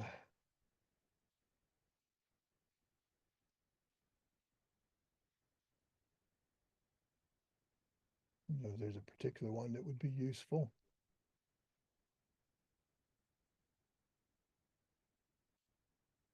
Let's use a -2, which is sort of a smaller dash. And I'll say, okay. And I'm going to give it a line weight. I'm going to choose that column under line weight, choose the default, and set that to be a line weight of, say, 0.5. All right, so that's now defined on that layer, and I can put that away. Now, if I were to draw that building footprint again, I'm going to choose rectangle, and I'm going to draw this here.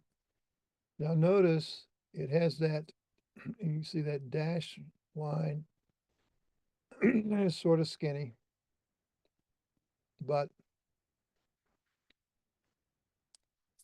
that line type scale is going to be something. If I select this, right now it's set to 1.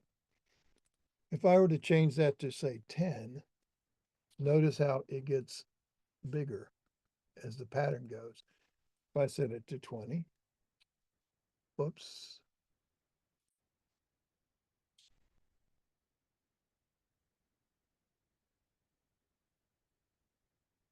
Or I would say 1. Now, 1 seems to be pretty small.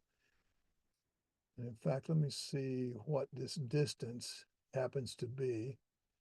So if I want to look at the distance, I'm going to go to my inquiry menu and I'm going to choose standard distance. And it wants a starting point. So I'm going to hover near that one. Remember, my endpoint snapping is on. So it's going to go from there up to there.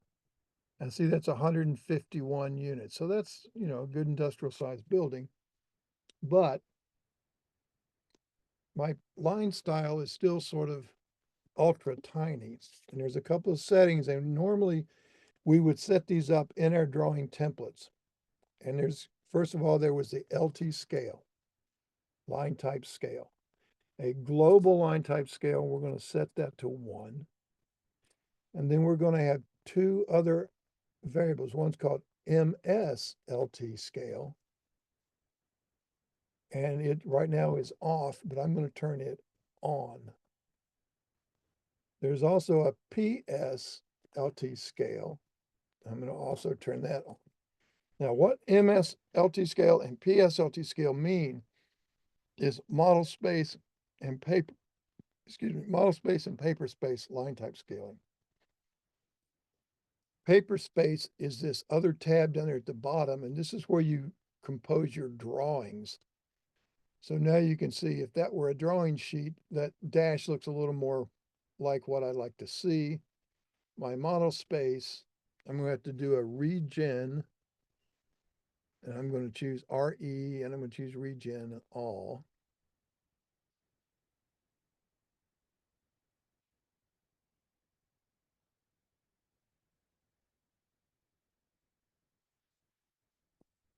Something is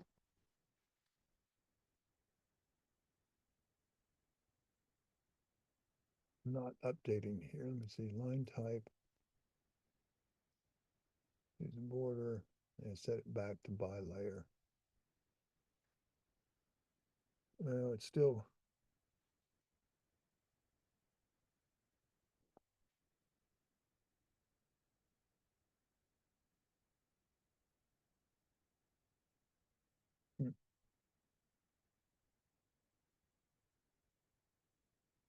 change that layer definition a little bit. There's something, use dash instead. That's a little bit better, more about what I wanted to see. Now, notice it still looks sort of skinny, and yet we defined the layer. Remember, we told it to use a 0.5 millimeter line type. Well, we don't see that because we have a setting down here in the status line, right down here next to the object snapping. There's this one that shows a stack of little line styles, and that's the line weight on and off. And right now it's not active, but if I turn it on by double clicking, you see that line type shows up. Whereas if I switch to a different layer and draw, oops.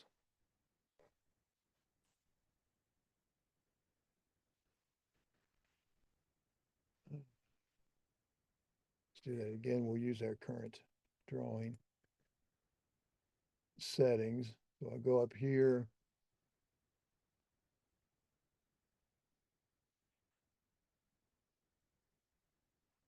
Maybe come out this direction and go here, and then I'm going to just snap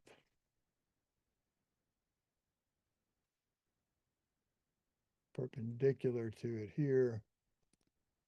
So there now you see I get a difference in the line weight. My building is thicker, my deck edge is thinner. But if I go down here and toggle off that line weight, see it clears that so I don't see it. And sometimes you get a lot of stuff with heavy lines and it'll get messy. You'll want to turn it off. It doesn't change anything about the line weight that that's drawn with. It just displays it. Okay, so that's how the drawing wizard can point to a particular set of layers and settings that you might have in place, like those two variables I told you about, um, MS scale and PS LT scale, so that those will apply. And we go over to our paper space, and there you see the same thing apply for that in our paper space viewport. Hey, Ken, I have a question. Okay. When can you have that setting one on for the layout and off for the model space? You can, yeah. And so what it Okay. does now what I did here is I double clicked this scale value down here and I chose to match my current drawing scale. 1 inch equals 20 feet. So that should now look like that. You see how they match? Whereas if I were to say I wanted to plot that instead of at 20 scale, I wanted to plot it at, let's say 30 scale. See how it makes them bigger. And if I plot it at 50 scale, it's even bigger. So that when I look at it in paper space, it's going to always match that same size of line pattern regeneration. That's what that's setting. And that's all governed by a combination of the scale down here and the um, LT scale variable and the MS LT scale and the PS LT scale variables. And that controls how you see them in these different viewports.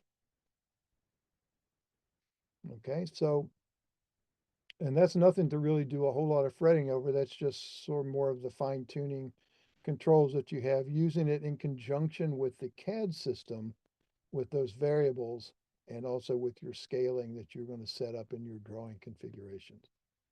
And if I look up under my drawing setup, I can see, you know, I've put this back to 1, and then everything would work there accordingly. So if I look at my layers, let's see if I can find another line type. Here's dash, continuous. There's a CL2. So I'm going to do, I'm going to set here and maybe change this layer to red. It's now my current layer.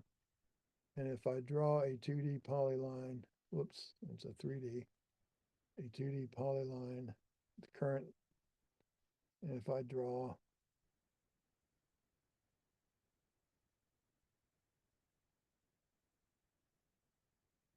then that's going to be based on that line style definition based on the layer, because this has a line style or line type of by layer.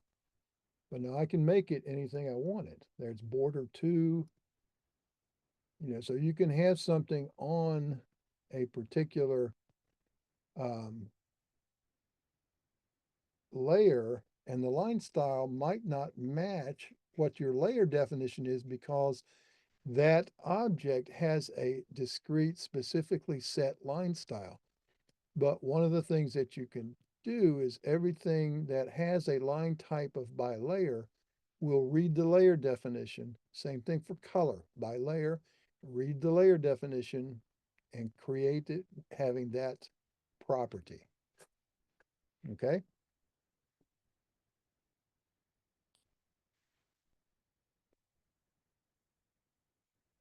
A little bit of fun, yay, nay?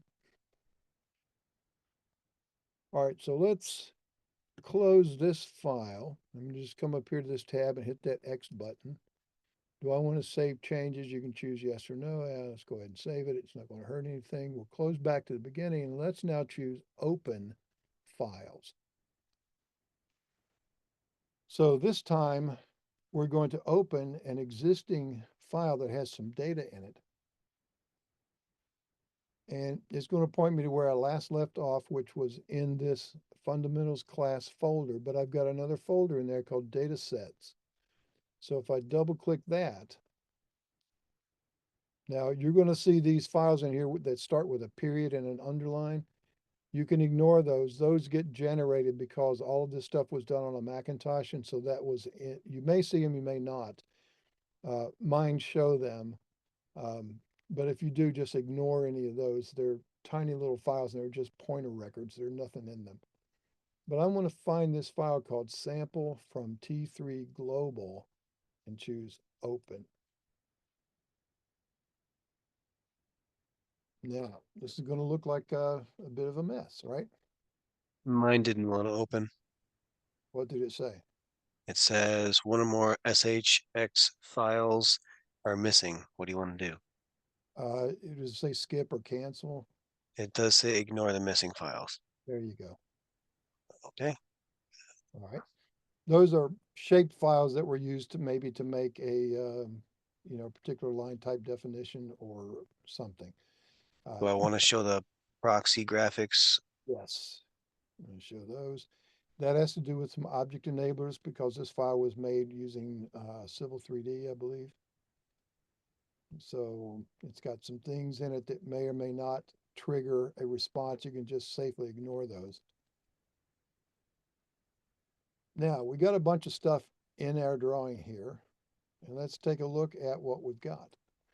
So we do that by, remember, if we looked at, say, I zoom in down in this area, and if I select that, well, that looks to me like, and it is, a contour line on elevation of 1310. So if I select it, and then look at my properties, I see it is a polyline. It's not a 3D polyline, but it does have elevation. It's got a constant elevation of 1,310 feet. Well, that checks out. It tells me what layer it's on. It's called V-topo-majr. Now, V- and C- are typical standard layer naming, and V- usually indicates that it came from survey. It doesn't start with an S because the structural engineers got in line first and they snagged the S, so the surveyors got the V. Civil, you'll see layers with a designation of C-,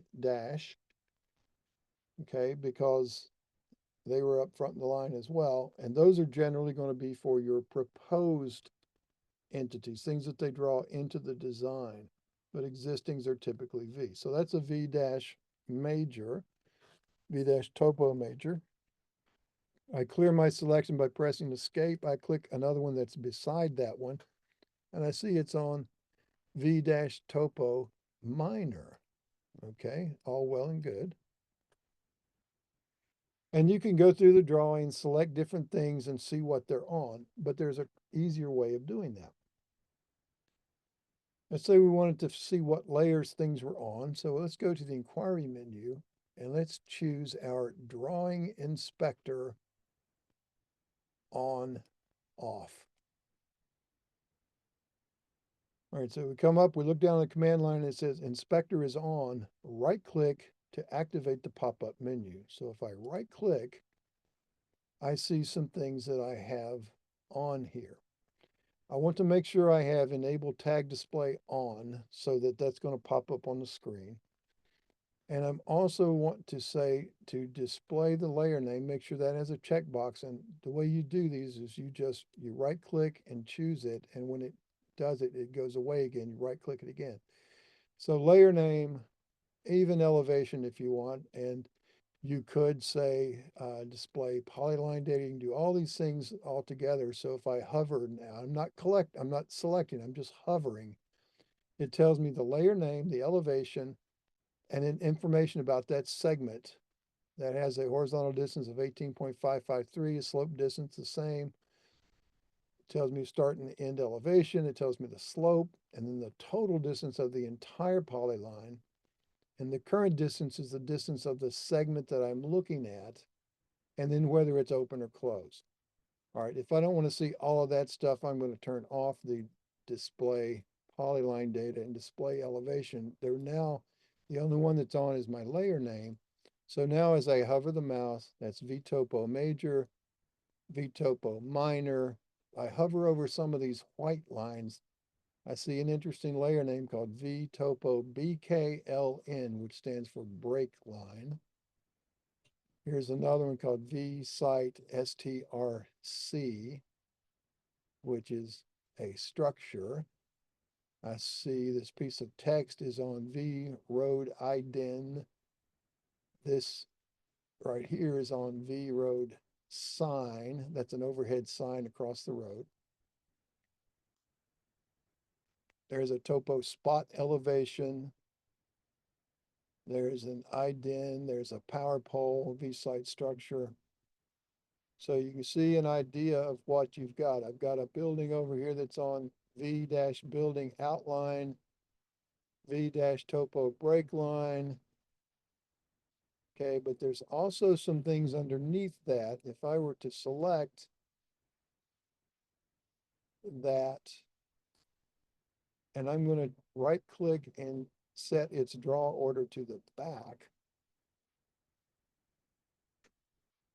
Well, still didn't. Let's see if I.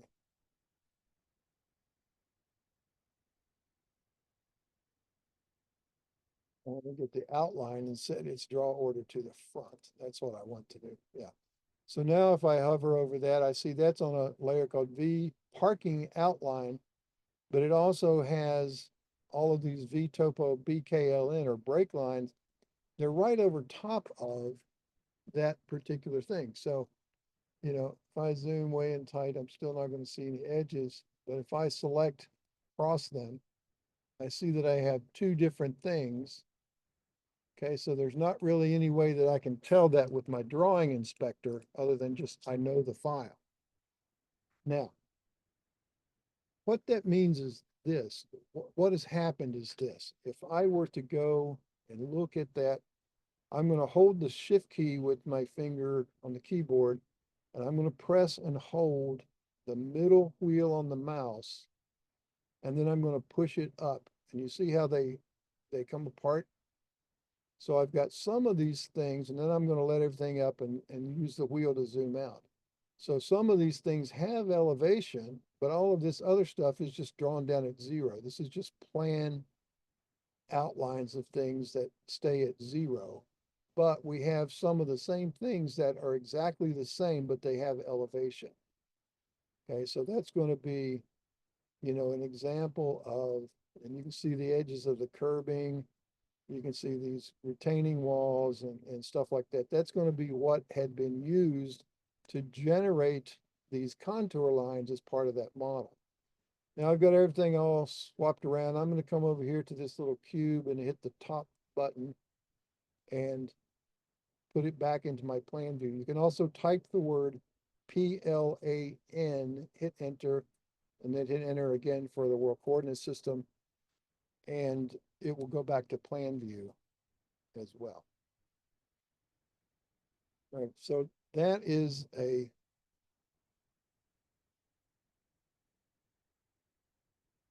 couple of things that we can do. Now notice if I hover the mouse, I'm still looking at that layer name because my drawing inspector is still on, and that runs just sort of in the background. I can leave it on all the time if I want. But if I'm done looking at things in the drawing, I can right click and choose turn off drawing inspector, or just go to the inquiry menu and choose it from there as well. So now it's off, and if I hover, nothing happens. Okay. So now, what about some editing? How are we going to work on some things that are drawn here in our drawing? And so we're not going to save this. We're not going to save any changes to what we do because we're going to start destroying things here pretty much. So what I want you to do is first come down here to the bottom of the status bar on the right and double click that line weight toggle so that the line weight shows on. I don't have that one. Where else should I look for it? If The, you the go, line weight or yeah, if you go to the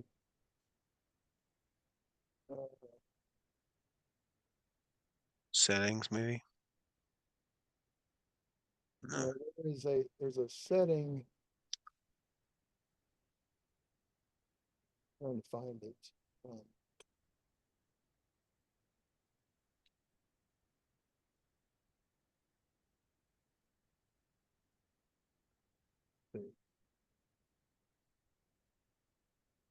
Come over here to the left of where it shows your coordinates, and right click. I don't even have coordinates, just for your reference. All right, let me, I'm gonna stop my share. Let me turn yours on and let me see if I can find it.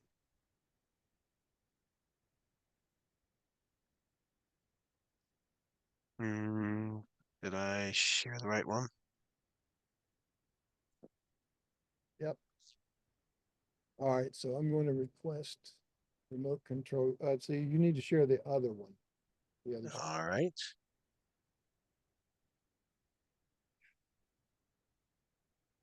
There we go. That's why I thought I wasn't sure I did it right. there we go. All right. So I'm now going to request remote control.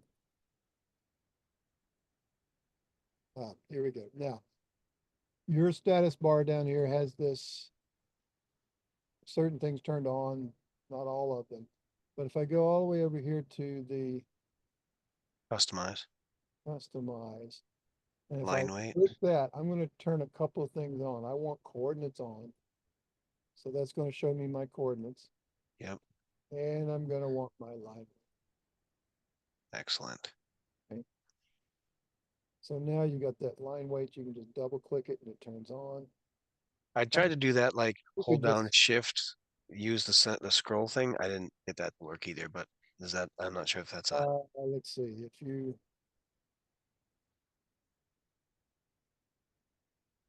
Oh.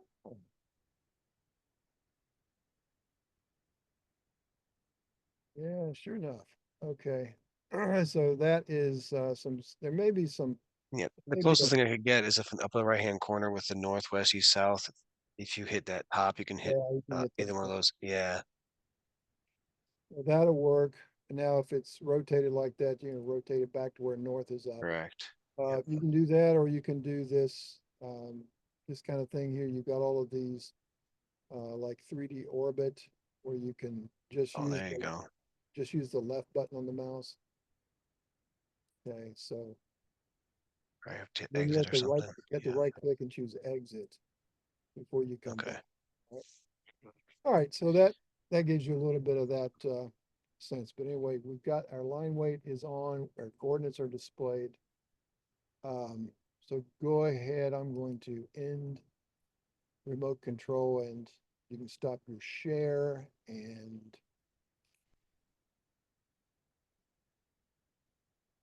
Thank you. yep. Let's see, I'm going to go back to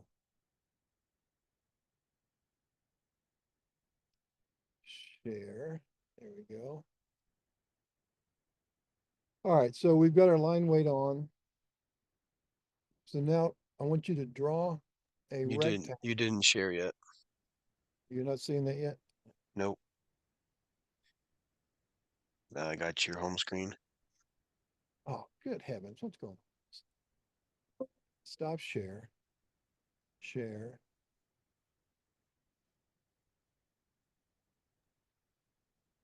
There we go. There we go. All right. So now our line weights are on. And so now what I want you to do is choose draw and choose rectangle and just draw a rectangle sort of over the middle of everything in the drawing. And once that's drawn corner to corner, select it. And let's go up and change its color to red and its line weight. We're going to set to, let's say, 1. So now you can see it, it's nice and heavy. Now, this could be a case of where you're going to maybe need to trim out part of your drawing. Maybe you're, doing something that you want to draw something else in here. Or maybe this is old information. You've got new survey that you're going to replace on the inside. So there's a command up here under the edit menu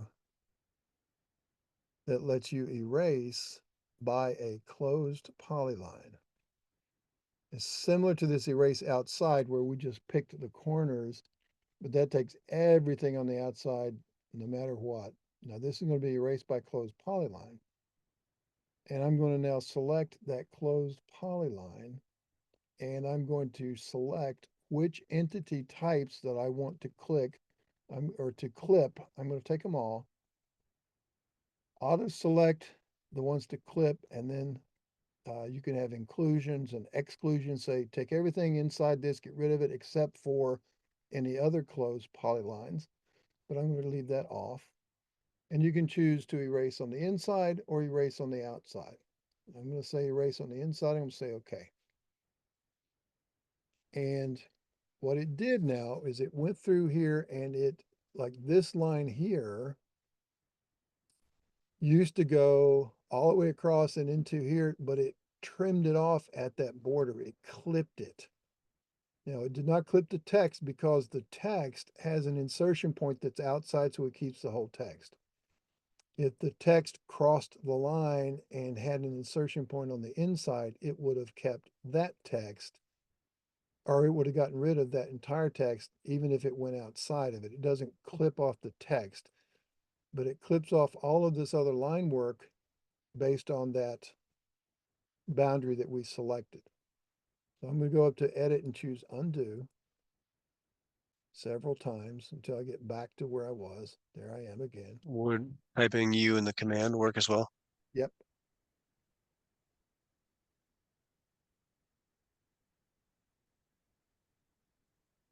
Now I'm going to edit erase by closed polyline again.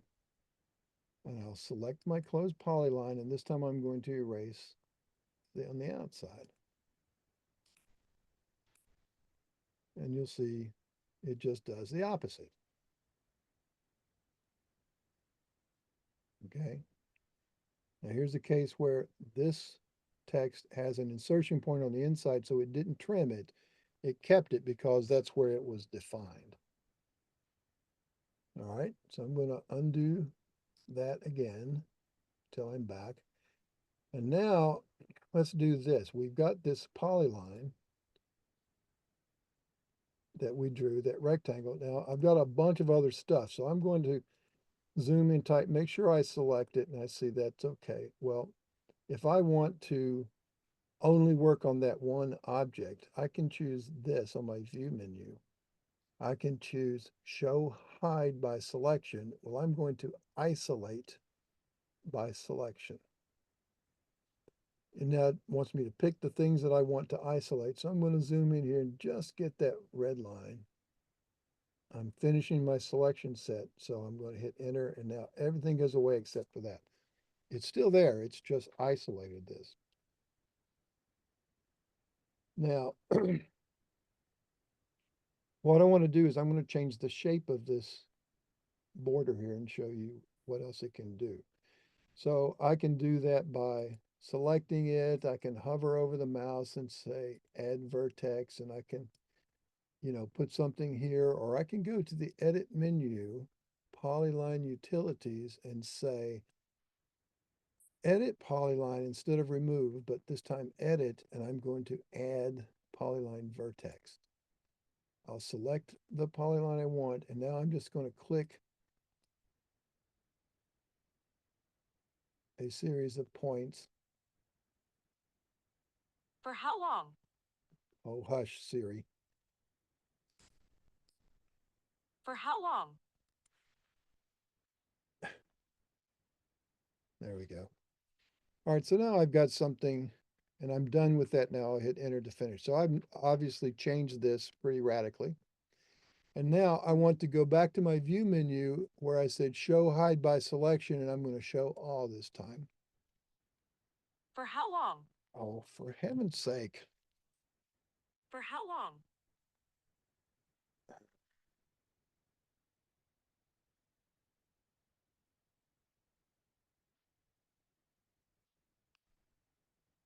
It's a problem with these devices.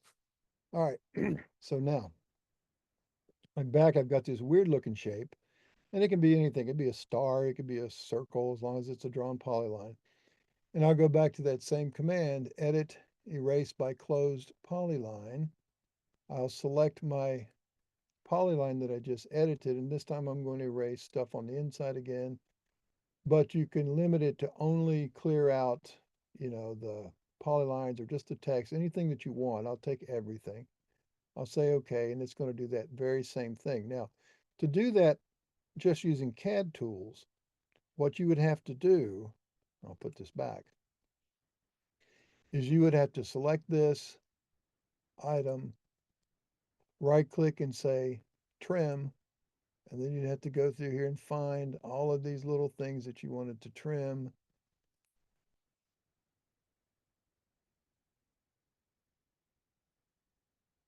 So you can see that could be quite tedious to try to do. It'd take a while. Yep. And that used to be the way we had to do it. You know, that was, and we would say, we got some things that would help us a little bit, like if we select that and choose trim, we could also say, you know, F for fence, and then we could draw a fence around or just draw a fence through the things we wanted to trim.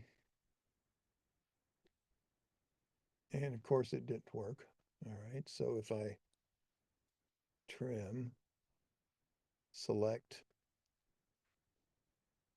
there, cutting edge. Now let's do a fence.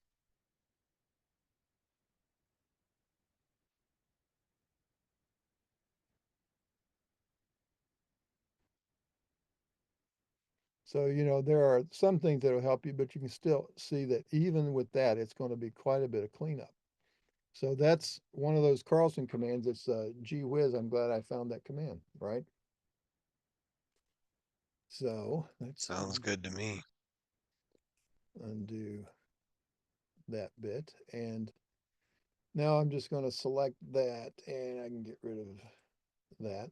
Let's see, we've used some draw commands. We've used that edit command. We've used some inquiry. And there's another command, just like we did that, we isolated that one thing with that show hide by selection. There's a similar command where you can isolate a particular layer. So if I go to view and say isolate layers, I'd say maybe I only want to see the index contours. So I'll pick one of those index contours and maybe one of these text layers and say, okay, so now everything on, and I just pick one example from that layer, and everything on those layers are now isolated.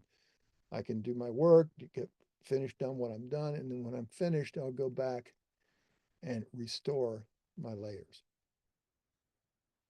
You have a number of things there. View, you can freeze a layer by a pick, you can freeze layer by selection, which is similar to what we did with isolate layers.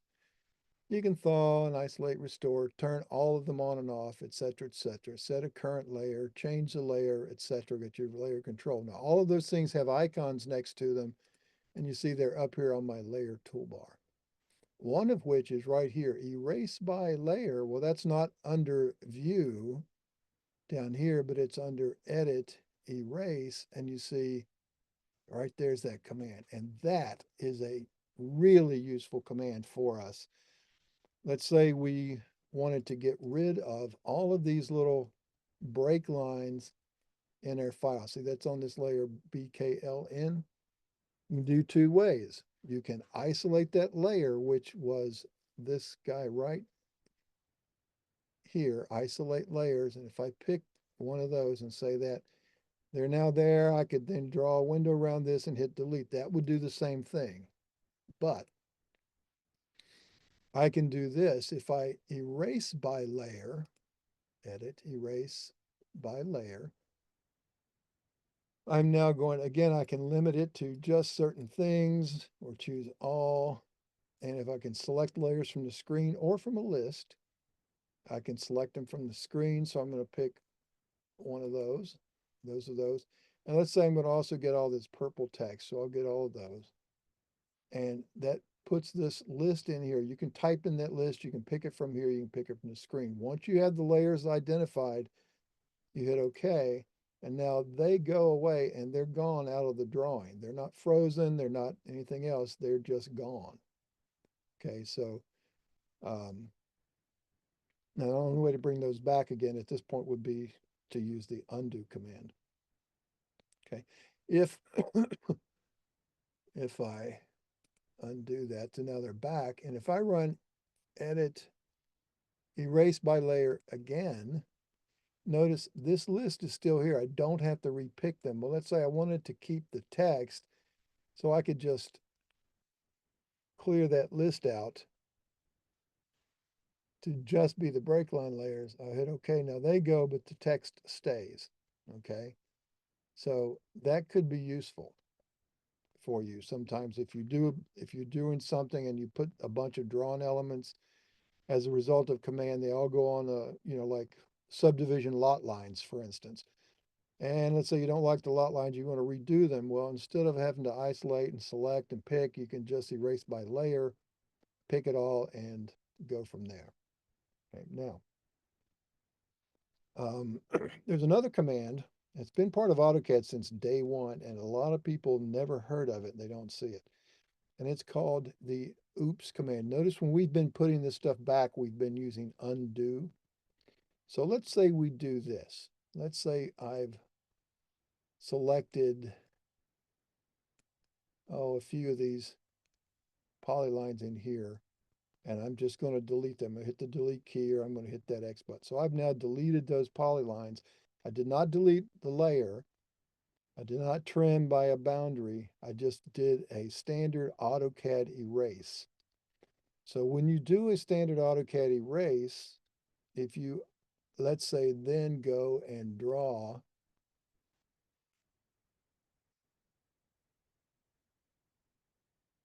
a couple of things, maybe a circle here and there, so you've done this. Now, if I wanted to get those polylines back, I would have to undo again, and undo again until I get down to, all right, so now they're back. So now let's do that same thing. We'll erase a few things here, standard erase, and let's now draw a couple of things. So we've done some other commands. So let's say, oh, wow, I want to bring back those things I erased, but I've done some things I want to keep. Well, I can't do undo without having to redo the ones I want to keep. But if I choose, if that's the last thing I've erased, if I choose this command called oops, it brings back the things that were last erased with a CAD erase and keeps the things that I've done in between. It doesn't do an undo. It just brings back the last erased objects. And it's only one level back. So if I erase one thing and then go erase two other things after a few commands, it only works on the most recently erased command. And where do you find that again? Edit where? Edit, erase, oops. Oh, mine does not have that option. All right. If you type the word oops and hit enter. Oh, OPS? Correct. Oh, brings him back. Okay. So you have it. So I don't know where it might be on your menus. You might look around for it, but it might Good to know. just be that you have to know the command. Now, so that's a couple of things, but if you do something like erase by layer, and I'm going to clear my layer list, I'm going to select from the screen, I'm going to select all of my contour lines here. They're gone. But now if I do oops,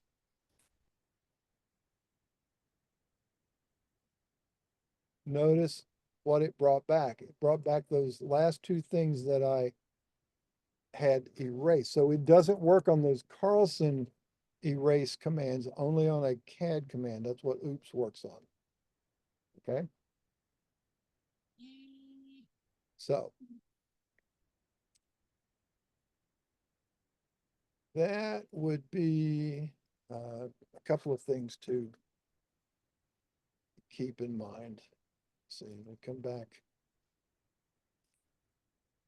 There we go. I'm back to where I was. Now, a couple of things. We're going to look at this in some depth tomorrow, but if you go to the view menu and choose 3D view, drawing viewer, It's now going to ask us to select entities. Well, you can draw a window around everything or just type the word ALL and hit enter. It selected 2,910 items. I'm going to hit enter one more time to finish the selection. And it's going to pop up this little window. And I'm going to maximize it. And I see that I've got a 3D viewer here. And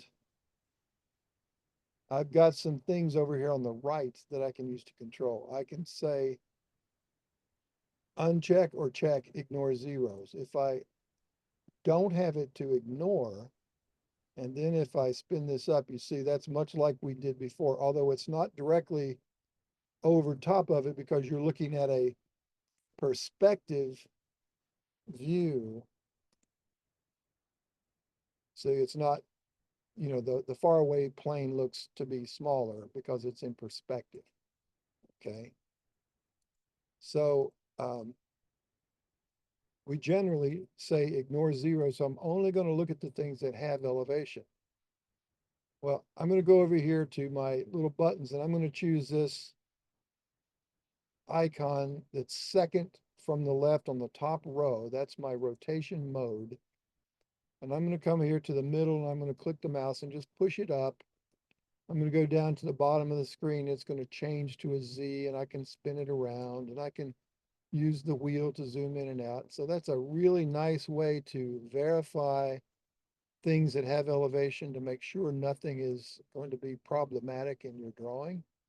So you might see some things that are in error that you might need to go back and fix at some point. Okay, so again, we're going to get into that in a lot more detail tomorrow on how to use it and what we use it for as we're working. How exactly did you get there again? I said it was view, 3D view.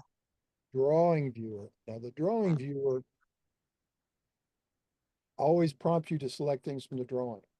The surface file viewer will prompt you to select a tin file that you have created or that somebody has provided.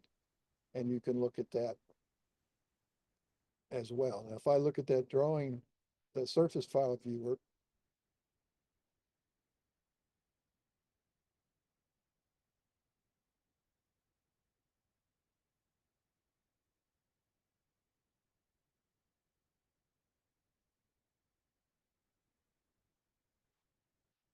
this always happens on these Zoom sessions. At the end of the day, the dialogues take forever to pop up. Yeah, I missed how to get exactly how to get to the 3D viewer. Well, you go to the view menu and you choose 3D views and you choose drawing viewer. And then look at your command line and follow your prompts. They've locked me up here. That's like it's the same thing here. This is where I think we're struggling with the setups on my end because I don't have a drawing viewer. I just have 3D view windows, 3D surface viewer, 3D surface flyover, It would and be, 3D. it would, all right, so you got a 3D view, you don't have, what do you have? I do not have drawing viewer. I've got 3D viewer window, surface 3D viewer, surface 3D flyover, It would be, 3DX. it would be the 3D viewer window. Okay.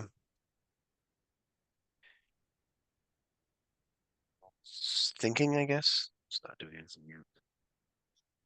Is it asking you to select? Select entities from screen. Yep. All right. Come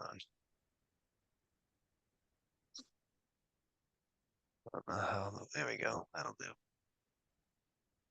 Window lasso presents spacebar to cycle option. Okay.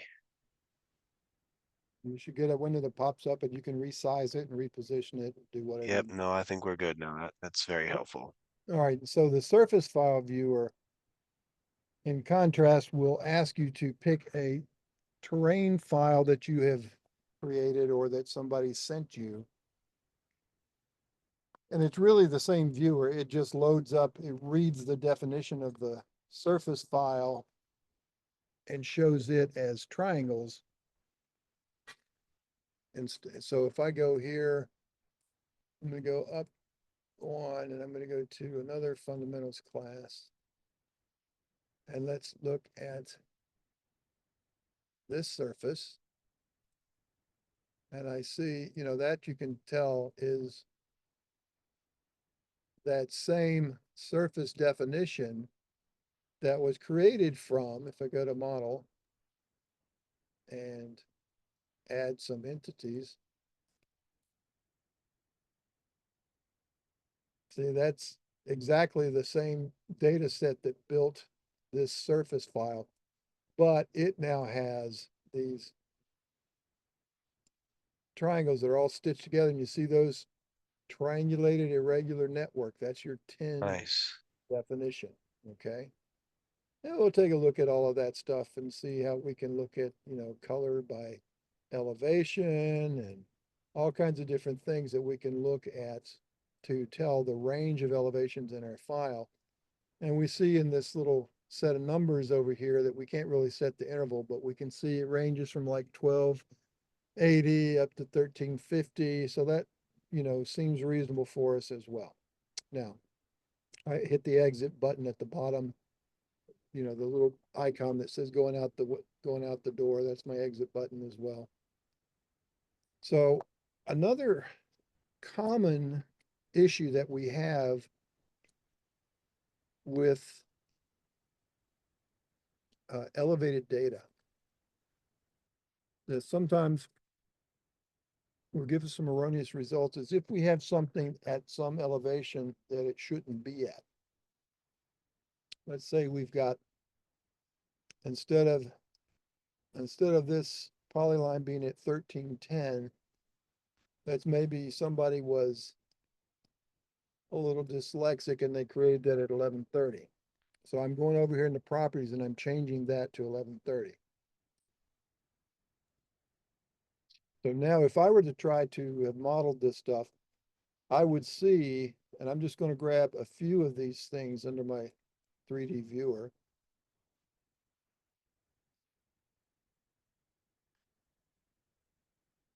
And so I come over here, I'm going to turn this, I'm going to spin that up. You see, well, I've got one that's not at the right elevation. I can see that automatically. And I look at my numbers, I'm at 1130 up to 13, it should be 1300. And so it's really not correct. So that's one way of using that color by elevation, is that you can help spot some things that might be wrong elevation wise that would cause problems. You can't see it. You don't notice it here in plan view, right? Now there's another command that can help you with some of those elevations. In fact, I'm going to set this, instead of 1130, let's set it to 13,100. So it's going to be way up in the air. It doesn't look wrong, but if I look at that in my 3D viewer again, just with the adjacent ones, I can see that, whoa, it's way up there and doesn't fit my proper data. But I can't see it with that without looking at that in the 3D viewer. But you might also not notice things there as well. And maybe there's a bunch of stuff that got changed at the wrong elevations you want to take a look at. So there's a command here on the file menu called drawing cleanup. So if we go to the file menu and choose drawing cleanup, this is a series of different commands all put together in one little box that you can run on your drawing. Go down here at the bottom and choose entire drawing, or just a selection set. Let's work on the entire drawing. But some of the things that you can do is remove some duplicate line work, remove unused block definitions, line types, remove layers that are empty. You can set the architectural units to decimal format. You can convert Civil 3D or land desktop contours and points into Carlson format. You can do all kinds of things to clean up your drawing. If I come down here and choose clear, it clears all those out. I hit defaults. These are the ones that the programmers decide are handy to use. Again, I use clear, and I'll show you this elevation issue, is I want to choose this last one that says set any elevations outside a particular range to 0. And we can give it a value, negative and positive, or if we choose the scan drawing button before we hit the OK button, it's going to read the drawing. It says, okay, I found something that's down here at 12, almost 1280, but I've got something that's up here at 13,100, and I know it should be around 1300. So I know I've got something outside that range. So I'm going to, instead of 13,100, let's just call that, say, 1500 to give me enough buffer in case there's something at 1350 or 1400. And I'll say, okay. And you'll see it comes back and says it set one entity outside that range to 0. And now if I go back and look at that, I see that indeed it did set it to 0 elevation. So it cleared the big problem with the elevation, but it doesn't know what to set it to. I would have to identify that then and go and reset that to its proper elevation of 1310. Okay. So just a couple of tools that can help you make some of these wholesale changes is look through that command when you first get a drawing and see if any of these things make sense for you to have to do. Okay. So let's go ahead and close this file.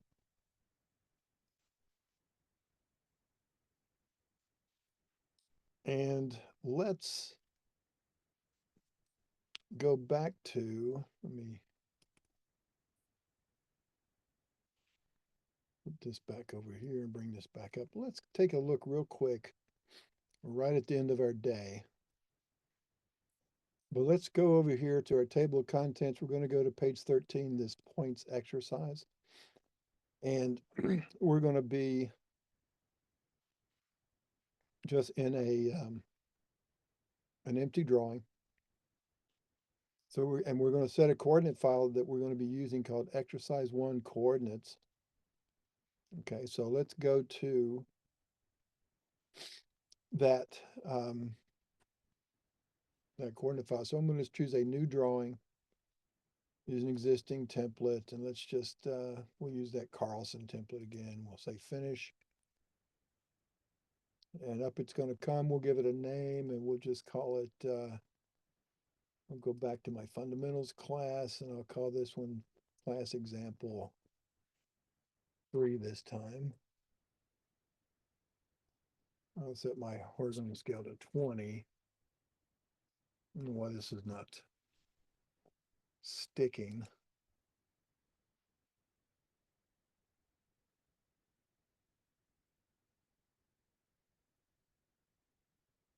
And if I just take this class example 3, it would be an empty coordinate file, but I can choose set and I can point it to a different file and go down into my data sets, and I would choose exercise 1 coordinates, which is the file right here that is telling me to choose. I can do it that way, or I'll just say cancel and say next. And we can also do it this way where we can go to points, set coordinate file. And this time, either new or existing, I'm going to choose that class, not class example 2 or 3, but I'm going to go into this data sets folder and choose that exercise 1 and open that. Now, I've opened a coordinate file that's got some things in it. And let me see a minute, I want to change something.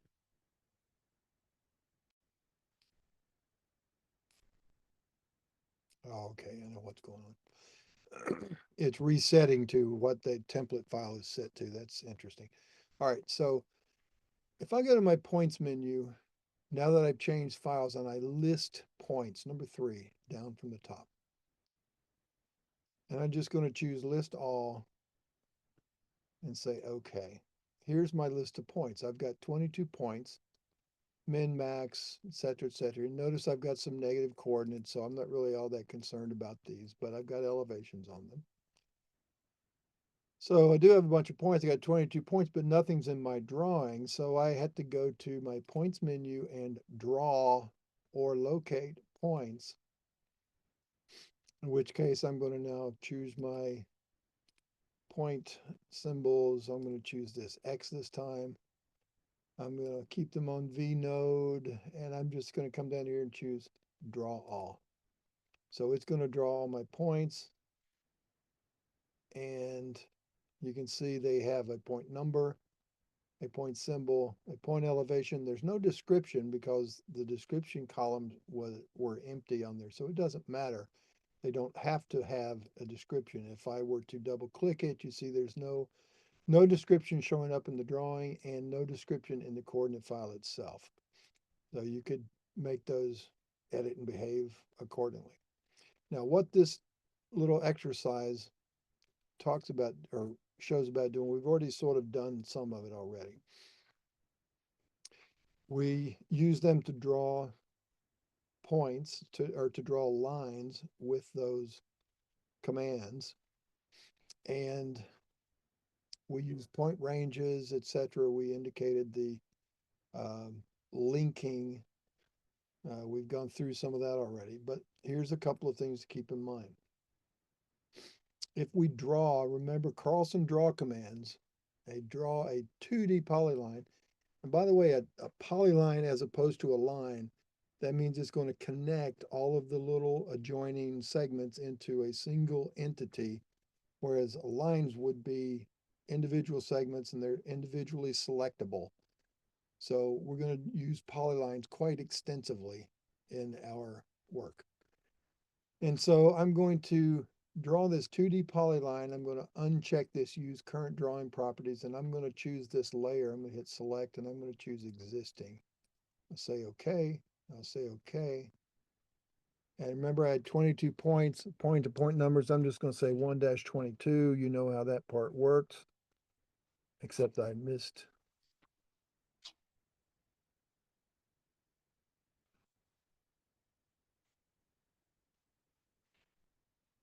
Try it again.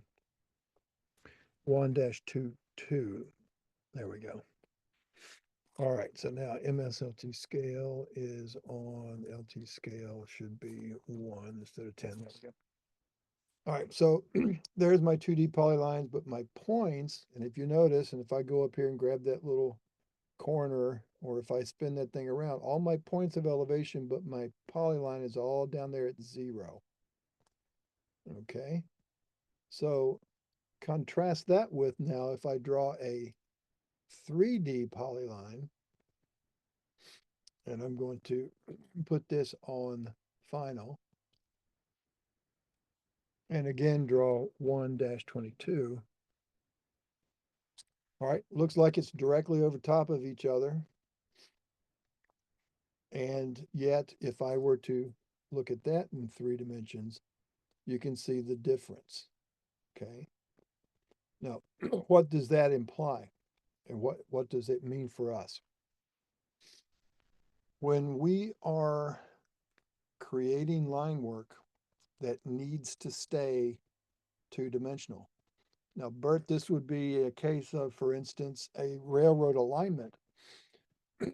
Center lines or alignment files all have to be planar. They have to be 2-dimensional, whether it's at 0 elevation or not, but we typically keep them at 0. All right. And it gets its elevation information from our vertical alignment, from our grades and parabolas for the vertical curves. So those are cases where we would do that.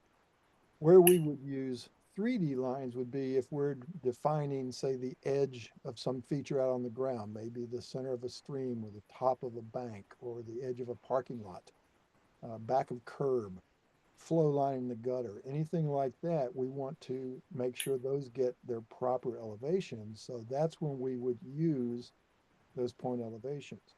Now, in field to finish in particular, we use this quite heavily, but also even if you're just manually doing it, sometimes you want both of those lines so that even in plan view, it looks like one entity.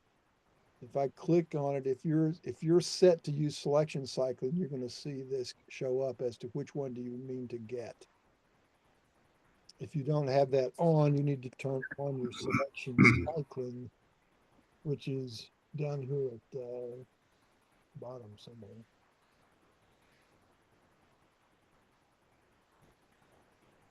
No, it's not for AutoCAD. It is, I think, for AutoCAD, but if you type selection, and then this should come up and give you selection cycling. And it's got Okay. 0, 1, or 2, I think. So if you use 2, it's going to prompt you with the dialog box. And you also notice as you hover the mouse, you'll get a little glyph that shows you there's more than one thing there. Okay. So if I'm right here and I click, I can choose the point, the block reference, the 3D polyline, or the 2D polyline. Right. So that's that. But that's the case of using those point numbers and whether or not we want 2Ds or 3Ds. The other options for 2Ds as well is that if some of these had circular arcs, the 2D part stays with those circular definitions. The 3D parts have to use those chords like we looked at this morning. So if I were to then, let's say, let's go back to top view here. And let me get rid of this. And let's say I went from, what is that, 12, there's 11. So if I go to 10 to 11, all right, so if I said draw a 2D polyline from 10 to 11, arc to 13, no, let's see, S for second point. So S for second point would be, say, 12. And then we went to 13. And then we went, let's say, to 1, 2, and 3. Oops, I didn't do that.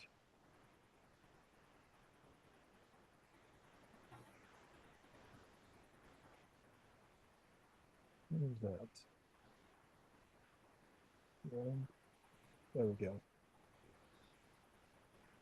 2-4. All right, so if I were to do that there as a 2D polyline, if I could do the same thing with a 3D polyline, but the arc portion would not be this start point, midpoint, endpoint arc. It would be all of those little segments. But the reason we would want to do this, let's say this were an alignment, or this was a sidewalk design, and this was the back of a curb, I would want to, maybe at some point designate dimensions on this. And so I would say put in, say the radius of that curve. So that has a radius of 77.4890 exactly circularly around that definition. But you can't, you wouldn't be able to find a radius definition of segment, segment, segment. It just doesn't exist. So that's why we would sometimes do that in both cases of drawing 2Ds and 3Ds, so that it gives us the ability to dimension things and work on circular geometry when we need to. Again, Bert, in your case for alignments in particular, you need those horizontal curves. Okay. Yes, I do. Now there's also, when we do that as those curves, let's say, let's go to the centerline menu and say polyline to centerline file, place that other one test, and we'll choose that file. We'll just take defaults. And now when we bring this up in our editor, we get to this curve. I'm going to double click that curve line to edit it. And I can see that, I can change these settings, trying to find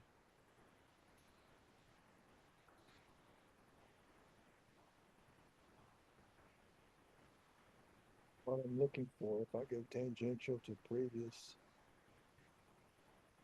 That's what I was going to ask you.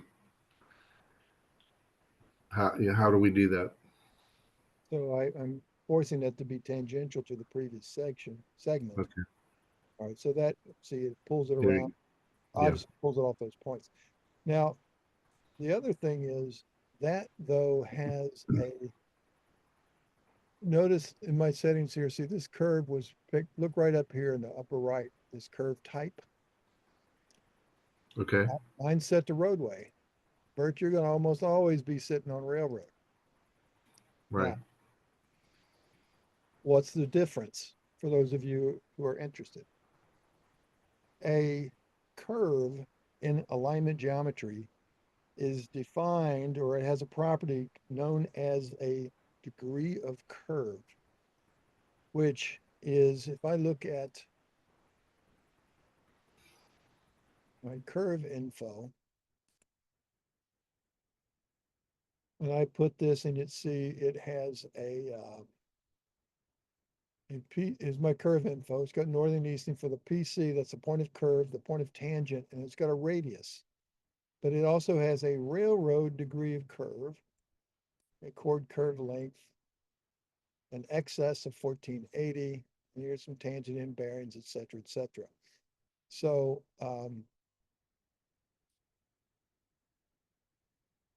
what's the rest of this coming in? Let's see. The external length. Yeah, right here's my radius, 77.49 feet. Now, when we're talking about the difference between roadway curves versus railroad curves, oh, this radius up here, that's not the radius length, that's the coordinate value of the radius. I'm sorry, that's what that is down here. So it has this radius value of this, but it's based on our roadway definition, although it does define that and shows it to you as its railroad degree of curve. Now, and Bert, help me out here if I do this correctly. The degree of, is it the degree of curve? There's something about in a roadway definition, the curve starts at a particular point, like right here, and then it defines something based on there being 100 feet of curve length. So it goes every 100 feet around the curve length, and then another 100 feet around the curve length. I Right. forget what that's setting out, but in railroad definitions, it uses the 100-foot chord. That's right. It uses the chord definition. Yeah. So, and the So reason, there will always, I'm sorry. well, I was going to say the historical reason for that, as far as I recall, is that when we did the expansion westward in this country and we pushed railroads out as fast and furious as we could build them, it's a heck of a lot easier to drag a 100-foot chain, keep it taut, and set at one point, turn your deflected angle and pull that straight 100-foot length, put another pin in the ground, move up, set that one, pull it straight taut, and keep on it. So you lay out the railroads a lot more quickly than if you had to calculate the curve length of 100 feet around the curve. Yeah, I think that's right. Okay. So Yeah, and there will always be a slight difference in stationing between a highway definition and a chord definition. that's right. So, Yeah. so that's the historical reason behind that. For those of you who are not going to be working on a railroad, always check that, make sure you're using the highway definition. But Bert, you know, as you got to go, you're going to be using those railroad definitions. So, Yep. okay. Yes, thank you. So you bet. Now, so when we come back tomorrow morning, we're going to sort of review a couple things, and we'll maybe take a real quick peek at this point groups and see how that can help us. We'll go through that real quickly. But then I want to hit these. We're going to hit this terrain modeling, and that's going to be the bulk of what we finish up with tomorrow. Is going to learn how to model all of this stuff into a three-dimensional model.